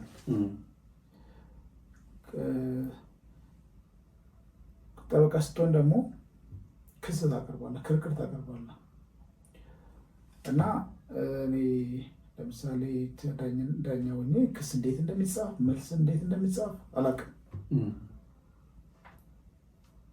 እስኪሉ ታያለህ፣ በቃ እንዴት ነው የሚጻፈው ምናምን አታውቅም። እዚህኛው ጋር ግን ስመጣ ግር ብሎኝ ነበረ። በእርግጥ እኔ ቀጥታ ዳኝነት ለቅቄ ወደ አንድ ኢንሹራንስ ካምፓኒ ነው የገባሁት። እዛ ክስ ለመጻፍ መልስ ለመስጠት ምናምን ነገር ይለያል እና ፍርድ ቤት አካባቢ ላይ ደግሞ ዳኛ ስትሆን ራሱ የሆነ የሚሰጥክ ራሱ ኃላፊነት አለ። ህብረተሰቡ ከአንተ የሚጠበቃቸው ነገሮች ሲምቦል ኦፍ ጀስቲስ ነው ተብሎ ነው ፍርድ ቤት ማህበረሰቡ የሚያስበው እና ያ ደግሞ የሆነ ራሱን የቻለ ጁዲሻል ኮንዳክቶቹ ምናምን የሚጭንብ ሸክሞች የሆነ ስርስር ያለጋል የተወሰነ ነገሮች እና ከዚህ ጋር ስመጣ ደግሞ ቱ ኤክስትሪም ነው እና ማህበረሰብ ውስጥ ሆነች ስላሉ ገብተህ ከማህበረሰብ ውስጥ ገብተህ ነው የምትከራከረው የምትለው ማህበረሰብ ውስጥ ትውላለህ ምናምን ብቻ ኃላፊነቶቹ ሁለቱም ጋርም ቢኖርም ሞር ፍርድ ቤት ዳኛ ሆነ ደግሞ የምሰራቸው ትንሽ ኃላፊነቱ ደብል የመሆን እጥፍ የመሆን ነገሮች አሉ። ጥንቃቄ ይፈልጋል ብዙት ብቻ። ግን ቆይ እስኪ አሁን አክቹዋሊ ይሄኛው ፕሮፌሽን ይሄኛው ሙያ ይበልጣል ይሄኛው ሙያ ይበለጣል። እንዲህ አይነት ነገር ውስጥ እንደዛ የሚባል ነገርም የለም። እኛም አንገባ። ዳኛ ስትሆን የሆኑ ቻሌንጆች አሉ። የተወሰነ ደግሞ ደስ የሚል ነገር አለው። ለምሳሌ የተበደለን ሰው ለመርዳት የምትችልበት ቦታ ፍርድ ቤት ዳኛ ስትሆን ነው። ጠበቃ ሆነ ማንኛውም የተበደለ ነው ብለህ የምታስበውን መርዳት ላትችል ትችላለህ። ሰው ፍርድ ቤት ዳኝነት ላይ ቻሌንጅ አለ፣ ጥብቅና ላይ ቻሌንጅ አለ። ፍርድ ቤት ዳኝነት ላይ ጥሩ ነገር አለ የምትወደው፣ ጥብቅና ላይ ደግሞ እንዲሁ የምትወደው አለ። ቻሌንጆች ባይኖሩ ሁለቱ ቦታ ላይ የትኛው ቦታ መስራት ያስደስታል? እኔ ፐርሰናሊ ፍርድ ቤት በዳኝነት ላይ መስራቱ ጥሩ ነው። ምክንያቱም እንዳልከው ያ ነው መጀመሪያ ላይ አሁን እንደዚህ አይነት ስሜት ይሰማኝ ነበረ። ግን ወደ ጥብቅና ደግሞ ገብተህ ደግሞ ሳየው ደግሞ ሰው አሁን ጥብቅና ማለት በነገር ላይ ፍርድ ቤት ቀርቦ የመከራከር ብቻ አይደለም። ሰውን በህገ ማይንድ እንዲያስቡ በህግ እንዲያስቡ ማስቻል ነው። ያ ለምሳሌ በምክር ለድርጅቶች ለግለሰቦች ምክር እየሰጠክ ድርጅት ሲቋቋም ከመስረታው ጀምሮ እስከ ማህበረሰቡ ውስጥ ገብቶ አገልግሎቱ ሲሰጥ እንዴት መስጠት አለበት የሚለውን በህግ የተቃኘ ድርጅት ሆኖ ህጋዊ ኃላፊነቱን የሚወጣ አድርገህ ስታየው ደስ ይላል። ስትመክራቸው ምክር ሰጥተህ ከሆነ ቻሌንጅ ስታስመልጣቸው ሲተርፉ የሰው ላይ መብት ላይ ሰራተኛ መብት ላይ ያልተገባ ጉዳቶች እንዳይደርሱ ስትከላከል እና ለምሳሌ በግልግል ዳኝነት ምናምን ነገር እንደዚህ መሆን መስራት እድሎች አሉ እና እዛ አካባቢ ደግሞ ስሰራ ሰውን ገላግለ ወደ ስራቸው እንዲመለሱ ወደ ንግዳቸው እንዲመለሱ አድርገህ ሰዎችን ስትረዳ ረቸ ያ ውጤቱ ስታይ እሱም ደግሞ ደስ ይላል። ራሱን ሁሉም የራሱን የቻለው ቴስት አለ እና ሁለቱም ሰውን የምትረዳበት ነው ሁለቱም። ከዚህ ቀጥሎ ተስፍሽ እኔ የምጋብዛቸው እንግዶች አንድም ጠይቃቸው ጥያቄዎች አሉ። ይሄ ጥያቄው ምንድነው መሰለህ? እኔ ሁለት ካራክተሮች አሉኝ እዚህ ፖድካስት ላይ፣ አቶ ከበደና ወይዘሮ ማሚቴ ይባላሉ። ስለዚህ እንግዳ ሆኖ የሚመጣ ማንኛውም ሰው በተለይ የህግ ባለሙያ እና ደግሞ ጠበቃ ከሆነ እነዚህ ሰዎች አማክሮ ይሄዳል። የምክር አገልግሎት የሚፈልገው ወይ አቶ ከበደ ይሆናል ወይ ወይዘሮ ማሚቴ ትሆናለች፣ ወይ ደግሞ ሁለቱም ሊሆኑ ይችላሉ። በጣም ጥሩ። ግን ይከፍላሉ አይደል? የህግ ምክር አገልግሎት ያስከፍላል። ሰዓትን ያዘ ሰዓትን ትይዛለህ፣ ክፍያውን እኛ እንዘጋዋለን። ጥያቄው ምንድን ነው መሰለህ? ወይዘሮ ማሚቴ ለበርካታ ዓመታት ከአቶ ከበደ ጋር ተጋብታ አብራ ስትኖር ነበረ እና መጨረሻ ላይ በፍርድ ቤት ፍቺ ከተደረገ በኋላ የንብረት ክርክሩ ሲጀመር ጠበቃ ማቆም ፈለገች እና አንድ ጠበቃ ቆመች። ጠበቃው እስከ ሰበር ድረስ ሂዶ ተከራክሮ ግን ተሸነፈ። ሊያሸንፍ አልቻለም። ስለዚህ አሸናፊው አቶ ከበደ ነው ማለት ነው። እና ወይዘሮ ማሚቴ ለጠበቃ ክፍያ የሚባል ነገር አልከፍልም አለች። ለምንድን ነው ስትባል፣ አይ ጠበቃው አላሸነፈልኝም እንዴ እኔ ተሸንፌ ደግሞ ጭራሽ ከፋይ እንደማይደረገውን ይሄማ ሆኖ አያውቅም አለች። እና አሁን ምንድነው ሌላ ጠበቃ ጋር መጣ ካንተ፣ እኔ ለመክፈል የምገደድበት የህግ ግራውንድ አለ ወይ ነው የምትለውና ምን ትላታለህ? ወይዘሮ ማሚቴን አንቱ ከምንላት አንቺ እያልን ልናወራት እንችላለን። በጣም አሪፍ ነው። የህግ ግዴታ ሳይሆን የውል ግዴታ ነው ማለት። መጀመሪያው አንድ ጠበቃ ጋር አንድ ደንበኛ ውል አስሮ ነው ወደ ስራ የሚገቡት። ውላቸው ላይ ደግሞ እሱ ጠበቃ እሷ ወይ እሷ ጠበቃው ህግ ባለሙያው የህግ እውቀቱን የህግ አገልግሎት መስጠት ነው። የጥብቅና ውል አገልግሎት ነው ራሱ የውሉ ስያሜ ራሱ የጥብቅና ውል አገልግሎት ነው። ውል ደግሞ በግራ ቀኙ ላይ ግዴታና መብትን ይጥላል። መብት አላት፣ ግዴታ አላት። ግዴታዋ እሱ በትጋት ዲሊጀንትሊ በቀጠሮ በመገኘት አስፈላጊውን ሁሉ በማድረግ የህግ እውቀቱን ተጠቅሞ መብቷን የወይዘሮ ዋን መብት ማስከበር ነው፣ እንዲከበር ማድረግ ነው። ያንን ባሉት መመዘኛ የሙያ መመዘኛ ፕሮፌሽናል ጀጅመንት ሰውዬ ጠበቃ ተገቢውን ሁሉ አድርጎ ከተሸነፈ ፍርድ ቤት ነው ውሳኔ የሰጠው። እሱ ውሳኔ ሰጪ አይደለም። እሱ የሌላት ጠበቃ ማለት በነገር ላይ መብት የሚፈጠር አካል ማለት አይደለም። መብት አይፈጠርም። ባለጉዳዩ ያለው መብት ተከራክሮ እንዲረጋገጥ ያለው ኤግዚስት ያደረገው ያለው መብት እንዲከበር ማድረግ ነው። በህግ ክርክር አድርጎ ማስቻለው እንጂ ሴትዮዋ ወይ ደግሞ ሰውየው የሌለው መብት የሚፈጠር መብት ፈጣሪ አካል አይደለም ማለት ነው። ጥሩ ነጥብ። ስለዚህ የእሱ ግዴታ ያ ነው፣ ያ ማድረግ ነው። መብት ደግሞ አለው። መብቱ ደግሞ ያ ለሚያገለግለው ለሚያገለግለው አገልግሎት ክፍያ ሊከፈለው ይገባል። ምክንያቱም ህይወቱ ነው፣ ኑሮ ነው፣ በሱ ነው የሚተዳደረው።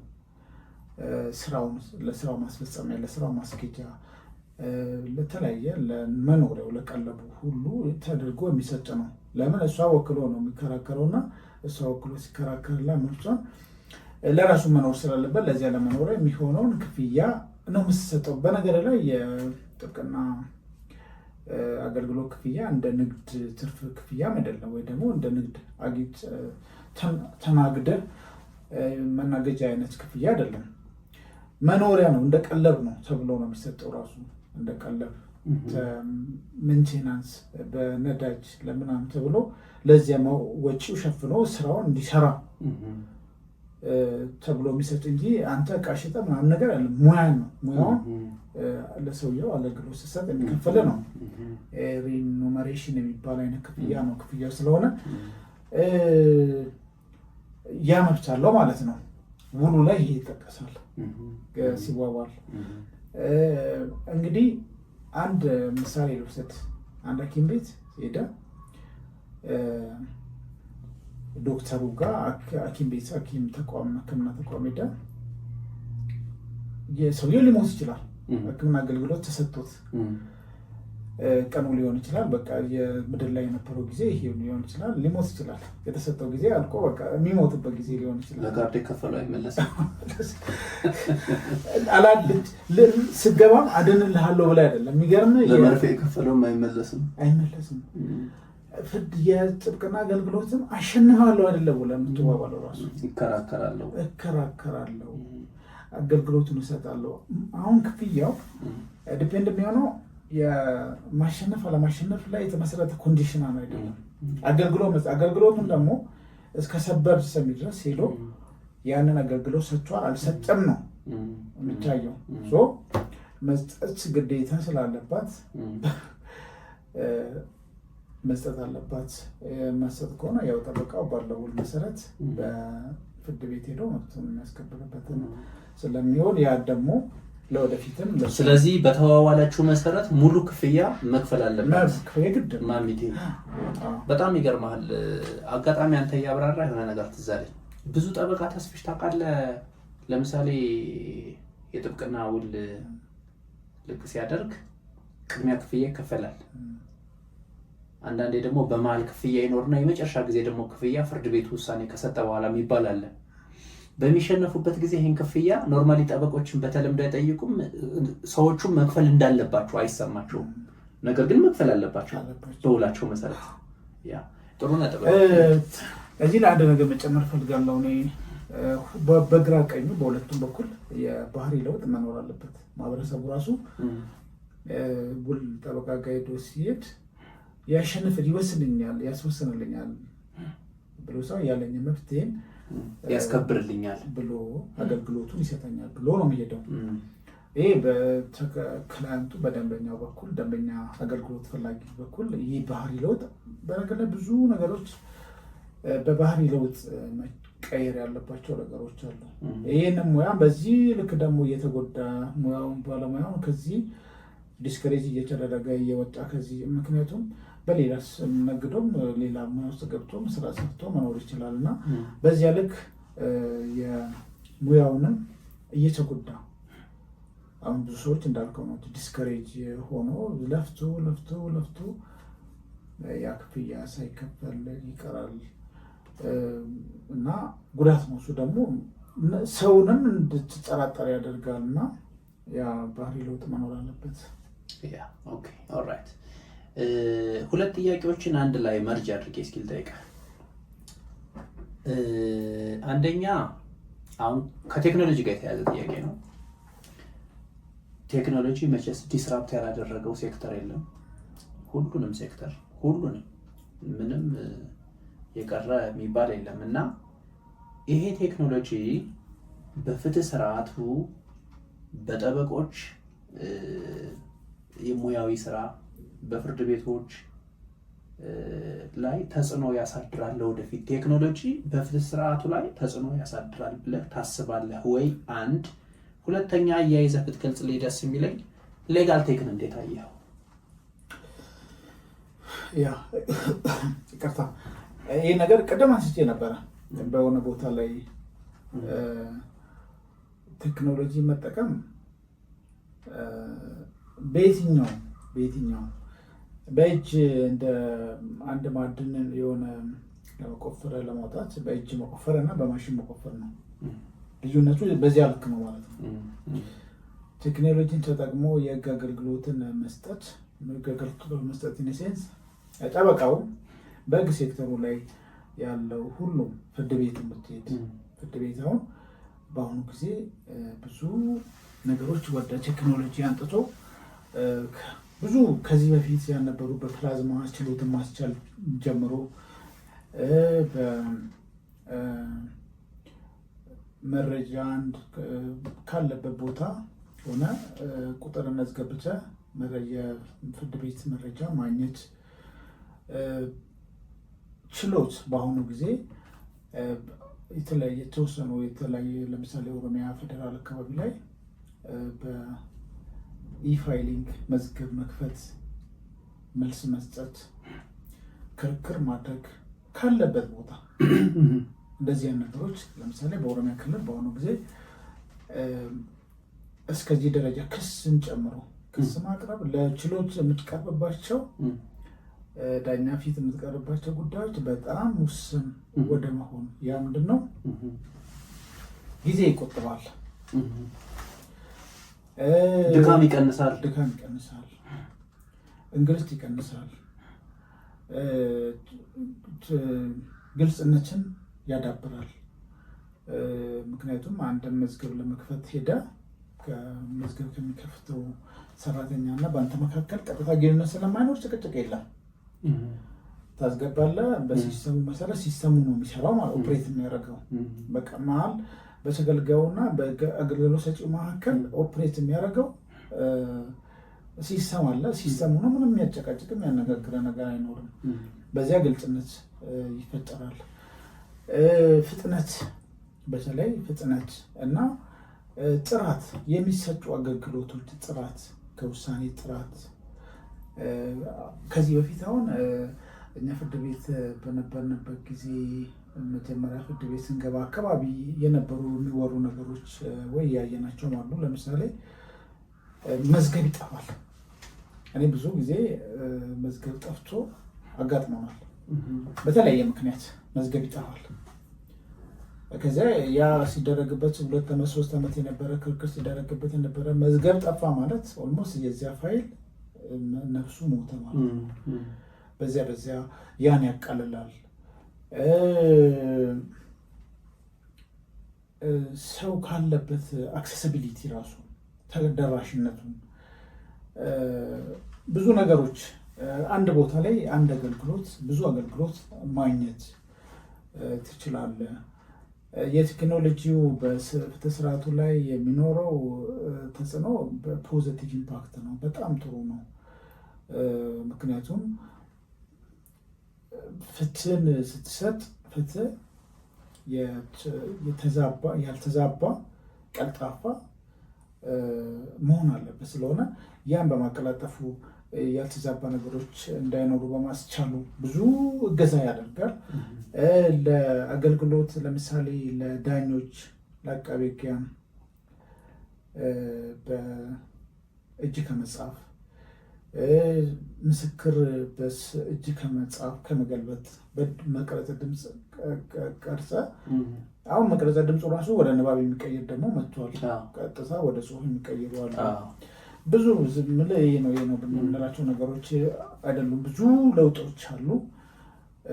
ሌጋል ቴክም በዚያው ልክ ብዙ እንትኖች በውስጡ ይዘዋል። አይ ቲንክ ፈርቀዳጅም ነው አሉ የተለያዩ አሁን ለምሳሌ አፕ እንደዚህ አገልግሎት የሚሰጡ ዌብ ቤዝ የሆኑ አፕ ቤዝ እንትን ቤዝ የሆኑ አሉ የተለያየ። ግን ሞር የሌጋል ቴክ ለየት የሚያደርገው ከትንሹ አጀንዳ ጀምሮ አጀንዳን በስልክ ላይ ይዘት ትሄዳለህ። መጽሐፍቶችን የህግ መጽሐፍቶችን አንድ ቦታ ላይ ታገኛለህ። የሰበር ውሳኔ ብዙ የሰበር ውሳኔዎች አሉት። ብዙ በጽሁፍ በጠቅላይ ፍርድ ቤት ከታተሙት ውጭ ብዙ አንድ ላይ ታገኛቸዋለህ። ያንን ነገር ራሱ አክሰስ ለማድረግ ሲምፕል የሆነ አጠቃቀሙ ራሱ በጣም ቀላል፣ በተለያየ በቁጥር አስገብተህ በስም አስገብተህ ያን የሚያወጣበት ፍጥነቶች ያንን የምትፈልገውን መረጃ ለማግኘት በጣም በፍጥነት የሚሰጥበት ነው። የጠበቆችን ፕሮፋይል አካተው የያዘ ነው። እስካሁን ከዚህ የተወሰነ የጀመሩ ነበሩ። ብዙ ሰው 100 ምናምን የሚሆን ሰው ሌጋል ቴክ ላይ አንተ አለህ አይደለ? ያለው 174 ደርሷል። ይገርምሃል 174 ደርሷል። ስለዚህ ይህ ማለት ተገልጋይ አንድ የጥብቅና አገልግሎት የሚፈልግ ሰው በቀላሉ በስልኩ በእጁ ላይ ባለ ስልክ እዚህ ላይ ገብቶ እነዚህ ሰዎች አክሰስ አድርጎ የሚፈልገውን አገልግሎት ማግኘት የሚችልበት እድልን ይፈጥራል። አሁን ከዚህ በፊት ጠበቃ ለማግኘት በሰው መንደር ውስጥ ያሉ ገዋቂ ነው ያቀሉ የሚባሉ ሰዎች ብዙ አድካሚ የምታውቁት ሰው አለው የጠበቃ ተብሎ ብዙ ነገሮች እንትን ይላሉ የሚከሰቱበት ነገሮች አለና ይሄ ሲሆን ግን በቀላሉ ሰው ማግኘት ይቻላል። ሌሎች ብዙ እዚህ ላይ ጨምሮ ብዙ ፊቸሮች ስላሉት ከዚያ ለህግ እድገት፣ ለህግ ስርዓቱ እድገት፣ ለጥብቅና አገልግሎት እድገት በተለይ ሞር ለጠበቃው እና ለመረጃ ለሚፈልጉ ሰዎች፣ ለህግ ሴክተሩ አካባቢ ላሉ ሰዎች እና ለተገልጋዩ ብዙ ጠቃሚ የሆኑ መረጃዎች የያዘ ስለሆነ በጣም ምርጥ ነው፣ ጠቃሚ ነው ማለት ነው። የሚገርምህ ከሰበር ጋር በተያያዘ እንዲሁም ዛሬ አንድ አጭር የሆነ ቪዲዮ እየሰራሁ ነበረ። እንዲሁም ቆይ አንተን ላስቸግርህና በአንተ በኩል ያሉ እነዚህ የሰበር ውሳኔዎች ናቸው በአብዛኞቹ። ለምሳሌ እችን ታቀብለኛለህ እዛው ላይ እንደሆንክ ትደርሳለህ አይደለ? ቆይ ወደዚህኛው ሳይድ ወደዚህ እስኪ ጣትን አሳየኝ። አረንጓዴው ከዚህ ወደዚህ እሱ ነው ሳባው አንድ በቃ የሰበር ውሳኔ አይደለም? የሰበር ውሳኔ ነው። አሁን ይሄ ሰበር ነው። ቅጽ 18 ነው። ቅጽ 18 ነው። አንዱ ቮሊዩም ወይም አንዱ ቅጽ የሚባለው ይሄ ነው። እንዲሁም ያንተን ሪአክሽን ማየት ፈልጌ የሆነ ነገር ልናገር ነው። አሁን ሰበር ከ3 ቀን በፊት እኛ ጋር ከዚህ ሌጋል ቴክ አፕሊኬሽን ላይ ተጨማሪ ውሳኔዎች ጨምረናል ያልታተሙ እና አጠቃላይ የሰበር ውሳኔዎች ብዛት ሌጋል ቴክ ላይ ዛሬ 18545 ደርሷል ውሳኔው። እነኚህ ማለት አስገዳጅ ምንም አስገዳጅ የሰበር ውሳኔዎች ይሄ የታተመ ነው። አብዛኛው ግን ያልታተመ ነው። አሁን ማወራው ስላልታተመ ነው። በአብዛኛው ማወራው ልነግርህ የፈለኩት ነገር ምንድን ታውቃለህ? 18545 የሰበር ውሳኔዎችን በቅጽ መልክ ቢታተም ኑሮ አሁን ልክ እንደነበረው አይነት ፓተርን የፌዴራል ጠቅላይ ፍርድ ቤት በቅጽ መልክ ቢያሳተመው ኑሮ ስንት እንደሆነ ታውቃለህ? 208 ቅጽ እንዲህ አይነት ስንት ነው ያለ ነው? 27 ነው ያለ 27 ነው። 27 ቶን ስንት ነው አጠቃላይ ያለው ማለት ነው? 2400 በቃ። ይሄኛው ደግሞ አጠቃላይ 18000። ይሄኛው ሌጋል ቴክ ላይ ደግሞ ያለው 18545 ውሳኔ አለ። ከዚህ ኦልሞስት ወደ ስንት እጥፍ ማለት ነው?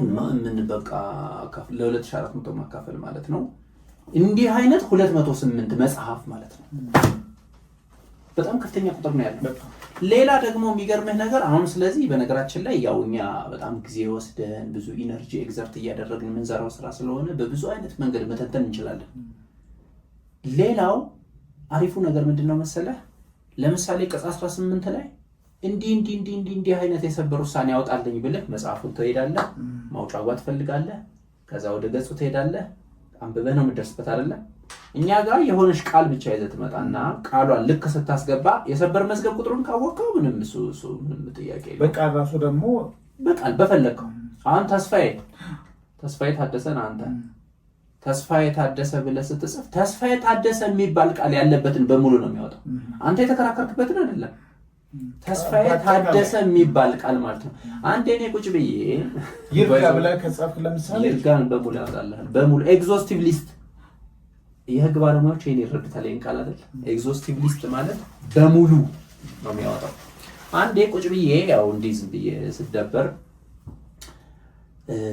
እስኪ በስሜ ዝም ብዬ የሺዋስ ኢያሱ ብዬ ልጻፍ አልኩኝና ሌጋል ቴክ ላይ ገብቼ የሺዋስ ኢያሱ ብዬ ክሊክ ሳደርግ ወጣ።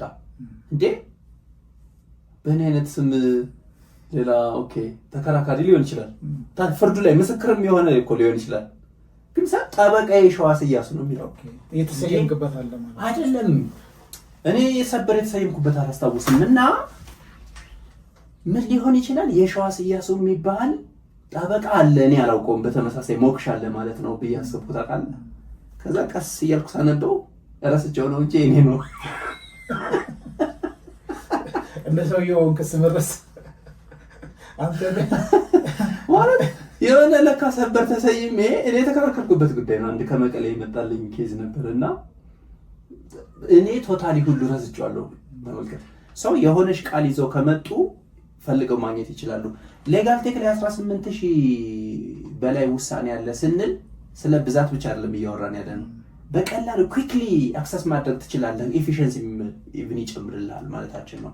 ሶ ስለ ቴክኖሎጂ አዎንታዊ አመለካከት አለ ማለት ነው። ያ ማምለጫም የለም። አሁን ያለበት ዘመን ከቴክኖሎጂ ጋር ተጣልተህ የምትኖርበት አይደለም። ምክንያቱም ዓለም ሁሉ ወደ ዲጂታል እየገባ ነው። ነገር ሁሉ አብዛኛው ነገር ወደ ዲጂታል እየተገባ ነው። አብዛኛው ብዙ ነገሮቻችን። ስለዚህ ከዓለም ተለይተን ምንኖር ስላልሆነን ሀገራችንም ደግሞ በአሁኑ ጊዜ እንደው ወደ ኋላ ቀርተን እንግዲህ ወደ ዲጂታላይዜሽን እንደ መንግስትም ፖሊሲ ተይዞ ወደዛ እየተገደበ ብዙ ነገሮቻችንም አሁን ብዙ ከክፍያዎቻችን ከምንሰጠው ክፍያ ከምንቀበለው ክፍያ ብዙ ከምንሰራው ጽሁፋችን ሁሉ ነገር በዲጂታል ዓለሙ ላይ ነው ያለው። ዲጂታል ዓለሙ ደግሞ የምትከውነው በቴክኖሎጂ ነው። ስለዚህ ደግሞ ጥቅምም አለው። አብዛኛው ያው ሰዎች ባልተገባ መልኩ አቢዝ የማድረግና ሚስዩዝ የማድረግ ነገሮች ቢኖሩ አብዛኛው ሁሉም ቴክኖሎጂ የሚሰሩት ችግር እንዲፈቱ ታስበው ነው። የሆነ ችግር ነበረ፣ ያን ችግር ለመፍታት ታስበው የሚሰሩ እስከሆኑ ድረስ ተስማምቶ ያንን በአግባቡ መጠቀም ግድ ነው። ከቴክኖሎጂ ጋር በተያያዘ በአንድ ወቅት ምን ለፍርድ ቤትና ደግሞ ለፍትህ ስራ ቴክኖሎጂ ደግሞ ምን አገባውና ቴክኖሎጂ እኮ ለፍትህ ስርዓቱ አያስፈልግም የሚል አስተያየት በአንድ ወቅት ሰማሁና የሆነ ፊል አድርጌ ነበር። በሱ ላይ ቪዲዮ ሰራሁበት በወቅቱ ለነገሩና ምንም ቶታሊ ለፍርድ ቤት ለፍትህ ስርዓት አካባቢ ላይ ቴክኖሎጂ ጭራሽ አስፈላጊ አይደለም ብሎ የሚያስብ ሰው አለ። እና ቪዲዮ ስሰራ ያኔ የሆነ ምሳሌ ለመስጠት ሞክሬ እንደነበር አስታውሳለሁ። ፍርድ ቤት ለምሳሌ አንተ ክስ አጋጥሞሃል ማለት አንድ የፍርድ ቤት ጉዳይ አጋጥሞሃል። ስለዚህ ለፍርድ ቤቱ አቤቱታ ጽፈህ ማስገባትን ከሱ ነው የምትጀምረው። ስለዚህ ምን ነገሮች ልትጠቀም ትችላለህ? እስኪ እናውራ። ወረቀት ትጠቀማለህ፣ የቴክኖሎጂ ውጤት ነው። አሁን በኮምፒውተር ትጽፋለህ፣ ማይክሮሶፍት ወርድ ላይ ከፍተህ እንዳለው ቴክኖሎጂ አያስፈልግም ስላለ ይሄን እኔ ለቀዋለሁ። በቃ ቶታሊ ስለ ማይክሮሶፍት ወርድ አላወራ። እንዲህ አይነት ሰው በምን ይጽፋል ተብሎ ይገመታል? እንደው አትሊስት በወረቀትና በካርቦን እና በስክሪፕቶ። ካርቦኑ የቴክኖሎጂ ውጤት ነው። ወረቀቱ የቴክኖሎጂ ውጤት ነው። ስክሪፕቶ የቴክኖሎጂ ውጤት ነው። የተቀመጠበት ወንበር የቴክኖሎጂ ውጤት ነው። ጠረጴዛው የቴክኖሎጂ ውጤት ስለሆነ አስገድፎ መጻፍ አይችልም። ጠረጴዛ ላይ ጉልበቱ ላይ መጻፍ አለበት። ጉልበቱ ላይ ደግሞ በምን ይጽፋል ነው? በጣም አስቸጋሪ ነው። ቴክኖሎጂ አያስፈልግም የሚለው ትንሽ ያው ከአዌርነስ ጋር የሚያያዝ ስለሆነ ኤንድ ተገደን ደግሞ እያየነው ነው። የሚገርምህ እኮ አሁን ቴክኖሎጂ ያስፈልጋል አያስፈልግም እያልን ወደ ዲጂታይዜሽን እየገባን ነው እኛ እያልን እንደ ብርቅ አይተነዋል እንጂ ከዲጂታይዜሽን እኮ ታልፎ እኮ ወደ ኤአይ እኮ ተገብቷል። ሌላ ቦታ አሁን እኮ እንደውም ለፍትህ ስርዓቱ ዲጂታላይዜሽን ያስፈልጋል፣ ቴክኖሎጂ ያስፈልጋል አያስፈልግም ሳይሆን አብዛኛው ትራዲሽናሊ በጠበቃ ወይ በሰው የሚሰራ የነበረው በዳኛ የሚሰራው በኤአይ የተሰራ ነው። በአሁኑ ጊዜ ኢቨን ወደ አሁን የፍርድ ቤት ውሎች ብዙ አይነት የተለያየ ብዙ ነገሮች እኛ እንኳን በኛ ሀገር አሁን ይሄ ኤአይዎቹ መጠቀም ከተጀመረበት ጊዜ ጀምሮ ከአይ ቲንክ እንግዲህ ያለፉት 3-4-5 ዓመት ወዲህ ለፐብሊኩ ከተለቀቁበት ጊዜ ጀምሮ ብዙ ነገሮች ሰው እየተገለገለ ነው። ለፍርድ ቤት ራሱ ክርክር ያዘጋጅላል፣ ክስ ይመሰረትላል፣ ውል ያዘጋጅላል፣ ብዙ ነገሮች ነው የሚሰራው። በተለይ በእንግሊዝኛ ልክ ነህ። እንግሊዝኛ ቋንቋም ለሚጠቀም ሰው አሁን አማርኛም ተጀምሯል። አሁን ከቅርብ ጊዜ ወዲህ የተወሰኑ አፕሊኬሽኖች በአማርኛም እየተረጎሙ የሚሰሩ ተጀምሯል። ኦኬ፣ በጣም ጥሩ። ከብዙ ዓመታት በፊት ወደ ባህር ዳር ዩኒቨርሲቲ ፍሬሽማን ልውሰድና አንድ ጥያቄ ልጠይቅህ። ፍሬሽማን ነህ፣ በምዕናብ ወሰድኩ። ፍሬሽማን ነህ ማለት ገና ዲፓርትመንት ምናምን አልተመረጠም። ህግ ትገባለህ ዛሬ ብትመርጥ? ያ ገባለሁ። በምርጫ አትቆጭም። አሁን አንድ ጥያቄ ጠይቃለሁ። ይሄ ጥያቄ በዚህ ፖድካስት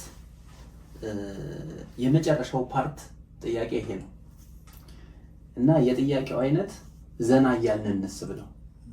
እየተዝናናን እንስብ እና የምናስብበት ጅም ውስጥ እንገባለን እና አስበን ላበላውን እንወጣለን ማለት ነው። እና መልስ የግድ ያለው ማለት አይደለም። እንወያይና ኦፕን አድርገን ለአድማጮች እንተዋዋለን እና እነሱ ደግሞ ቀጥለው ይወያዩበታል ማለት ነው።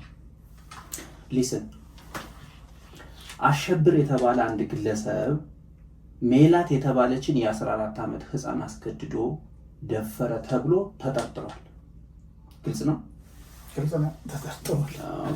ተጠርጣሪ ነው ገና። ይሄ አሸብር ግን ኤችአይቪ ኤድስም በሽታ አለበት ብሎ ፖሊስ ስለጠረጠረው ይሄ ማለት ምን ማለት ነው? በሽታውን አይዘር ሆን ብሎ ኦር በቸልተኝነት ደግሞ በማስተላለፍ ደግሞ ሌላ የወንጀል ደግሞ ድርጊት ደግሞ ተጠርጥሯል። አሁን ምንድነው መሰለ የሆነው ይሄ በአስገድዶ በመድፈሩ ላይ ኖርማሊ ክስ ይመሰረትበታል።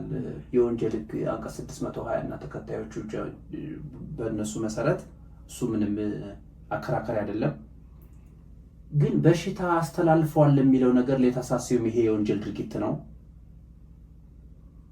እና ምን ማድረግ አለብን? ሰውየው መጀመሪያ መመርመር አለበት።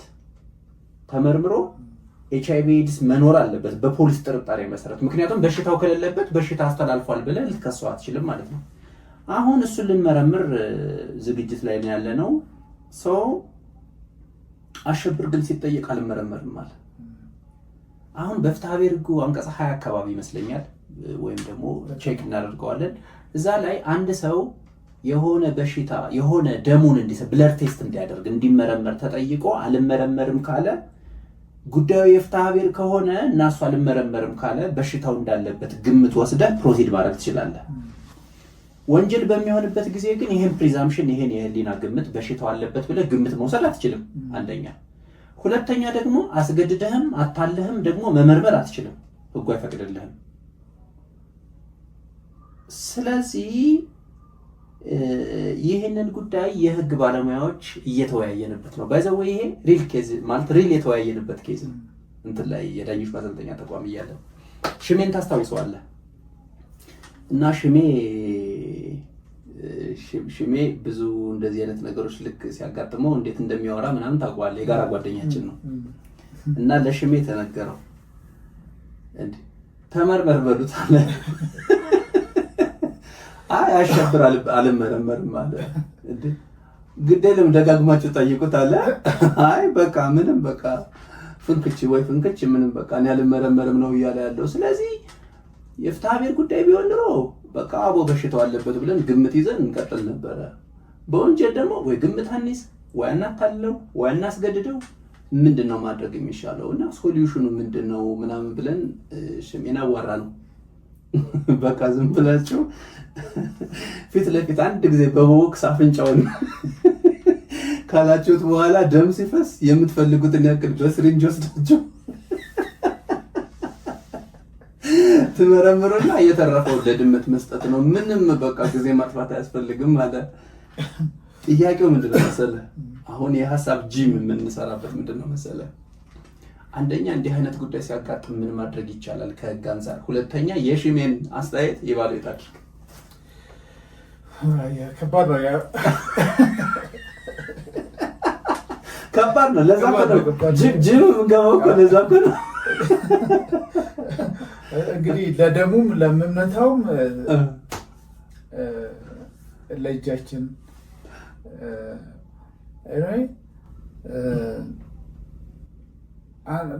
ይሄ ወንጀል ነው። እንግዲህ አንድ ድርጊት ወንጀል ነው የሚባለው ፊሎሶፊ ቻሌንጂንግ ከሚባሉ የህግ ኢሹዎች ውስጥ አንዱ ይሄ ነው። ወንጀል ጉዳዮች ቻሌንጂንግ ናቸው። ወንጀል ከሚባሉት ወንጀል መነሻ ፍልስፍና እንግዲህ አንድ ነገር አብዛኛው ውሃን ከምንጩ የሚባል አለ።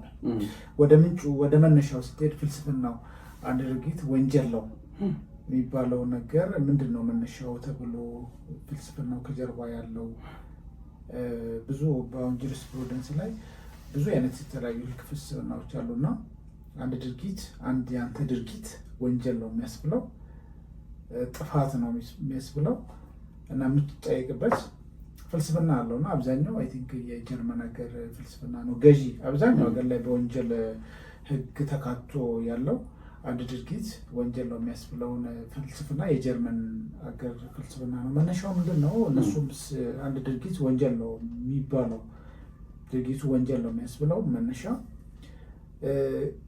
ድርጊት የተፈጸመበት ሰው ጉዳት ደርሶበታል ወይ? እንግዲህ ጉዳቱ አካላዊ ሊሆን ይችላል፣ አእምሮአዊ ሊሆን ይችላል፣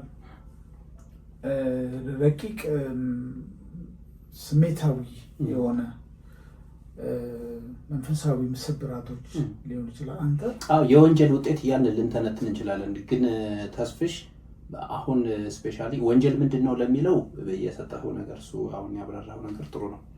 ግን እንዲህ አይነት ጉዳይ ልክ ሲያጋጥመን አንደኛ ሜላት የተባለች ህፃን አንድ የወንጀል ድርጊት ተፈጽሞባታል። እሷ ፍትህ ማግኘት አለባት። ሜላት ብቻ ሳትሆን እንደዚህ አይነት ወንጀል ልክ ሲፈጸም ጥቃቱ የተቃጣው ፐብሊኩ ላይ ነው ተብሎ ስለሚታሰብ ለዛ ነው አቃቤ ጉክልና ወስዶ ክሱን ሁሉ ፕሮሰስ የሚያደርገው። ስለዚህ ፐብሊኩም ሜላትም ፍትህ ማግኘት አለባት።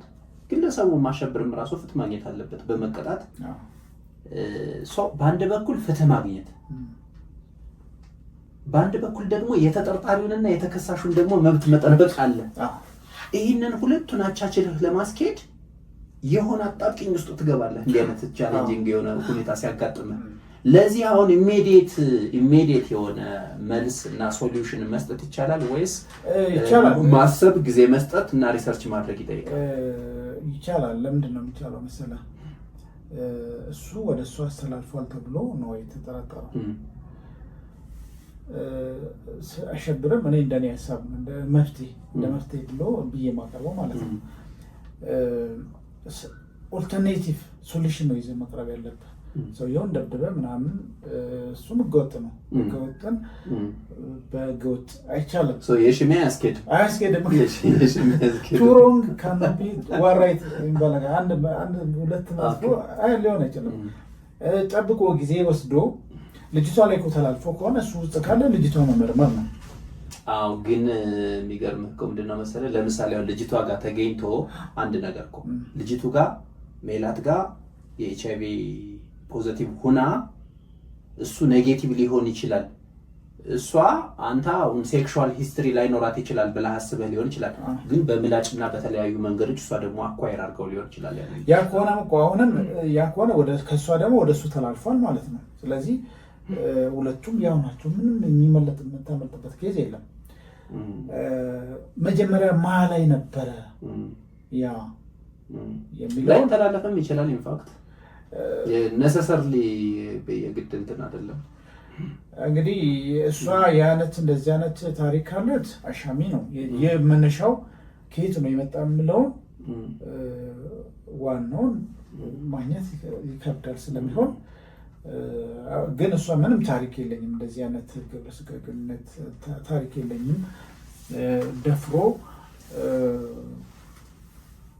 እሱ ብቻ ከእሱ ጋር በነበረኝ ግንኙነት ነው ግብረ ንጽህና ምናምን ነገር ብላ አይነት ሪፖርት ካለ ያ ነው።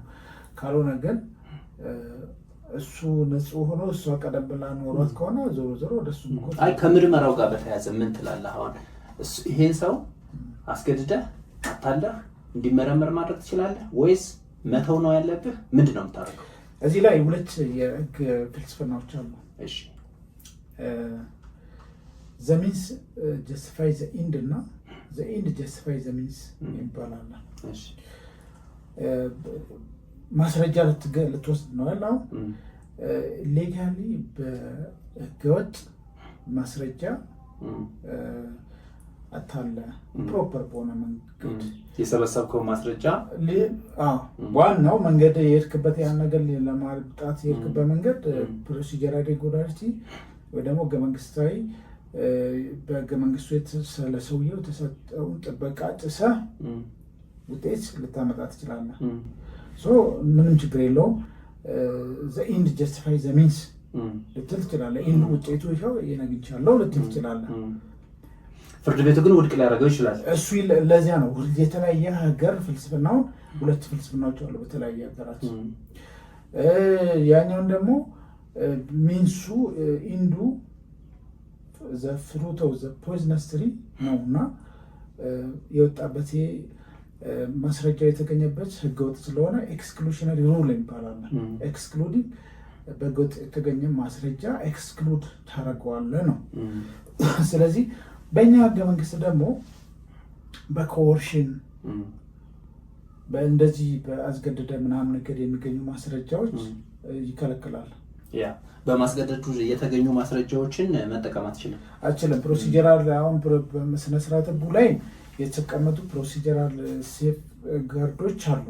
ያ ማለት ኮምፕሌቲቭ ብሪዲንጉ ስታይ በተቻለ መጠን የሰውየውን ሰብአዊ መብት ተከብሮ የኛ ህግ እንግዲህ የትኛው ጋር ነው የሚወርቀው የሚለውን ግልጽ የሆነ ነገር ባይኖርም ግን አብዛኛው የሚሆነው the end the means justify the end የሚለው እንደሆነ አብዛኛው በህጉ ላይ ባለሙያዎች በደዚህ ይስማማሉ።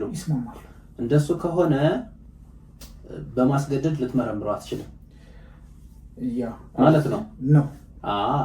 ከዛ በጸባይ ደግሞ ተመርመር ስትለው ደግሞ እምቢ አለ። ምንድን ነው የምታደርገው? እንግዲህ እንዳልኩት ነው የፕሪንሲፕሎቹ አሉ። ሁለቱ ፕሪንሲፕሎች ናቸው።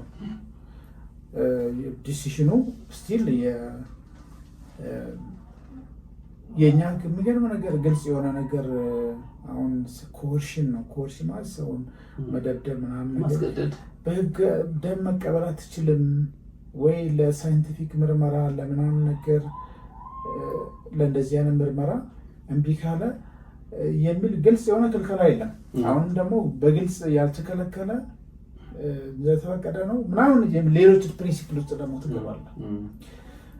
አሁን ይሄ ሞር ቁጭ ብለህ በሪሰርች ደረጃ ታይቶ ጥናቶች ተደርጎ ከኢትዮጵያ ካጸደቀቻቸው የዓለም አቀፍ ስምምነቶች እና ህጎች ህገ መንግስቱ እዚህ ቁጭ ብለህ እንዲህ ነው የምንለው ሳይሆን ህገ መንግስቱ ራሱ ዲቴል ታይቶ የሚወሰን ይሆናል ማለት ነው። እኔም እንደዛ ነገር ነው። ከዚያ ህግ ወጥቶበት ይህ መነሻ ተደርጎ በነገር ላይ ይህ ችግር በስፋት ደርሶ ክርክርም የተደረገበት አሁን ከዚህ በፊትም በተለይ በፖሊስ ህገወጥ ማስረጃ መሰብሰብ ጋር ተያይዞ የእኛ ሀገር ፖሊስ ያው ትንሽ የተወሰነ ከዚህ በፊት የነበሩትን ልምዶች እንደዚህ ዲሊጀንትሊ የእኛ ሀገር ብቻ ሳይሆን አጠቃላይ በዓለም አቀፍ ባለው ፖሊስ ላይ የሚቀርቡ አንዱ ክሪቲዝም ይሄ ነው። በጥንካሬ ሰርቶ ማስረጃ ከመሰብሰብ ይልቅ እንዲሁ በቆረጣ ገብቶ ማስረጃ ያ ደግሞ የሰብአዊ መብት ጥሰቶችን ያስከትላል።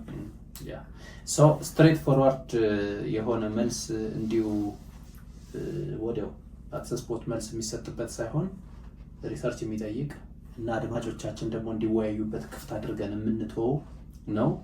አሁን እየተዝናናን ከምናስብበት ጂም ውስጥ ወጣናል። እንኳን በሰላም ወጣ። ኦኬ አጠቃላይ ያዘጋጇቸው ጥያቄዎች እንድንወያይባቸው የፈለኳቸው ፖይንቶች እስካሁን የነበሩት ናቸው። ቆይታችንን እንዴት አየው? ቆይታችን በጣም አሪፍ ነው። ጥሩ ኢሹዎች አንስተናል። ያው ወቅታዊ የሆኑ ሴንሲቲቭ የሆኑ ህግ አካባቢ ላይ ተገልጋዩ የሚያገለግለው በህግ ሴክተር አካባቢ ያሉትን በዳኝነቱም በአቃቢ ህግነቱም በነገረ ፈጁም በጠበቃውም አካባቢ የሚያጋጥሙ ሪል ኬዞች ሪል ችግሮች ነገሮችን አንስተን ጥሩ ጨዋታ አድርገናል። አዝናኝ ቆይታ እና ቆንጆ ጊዜ ነበር።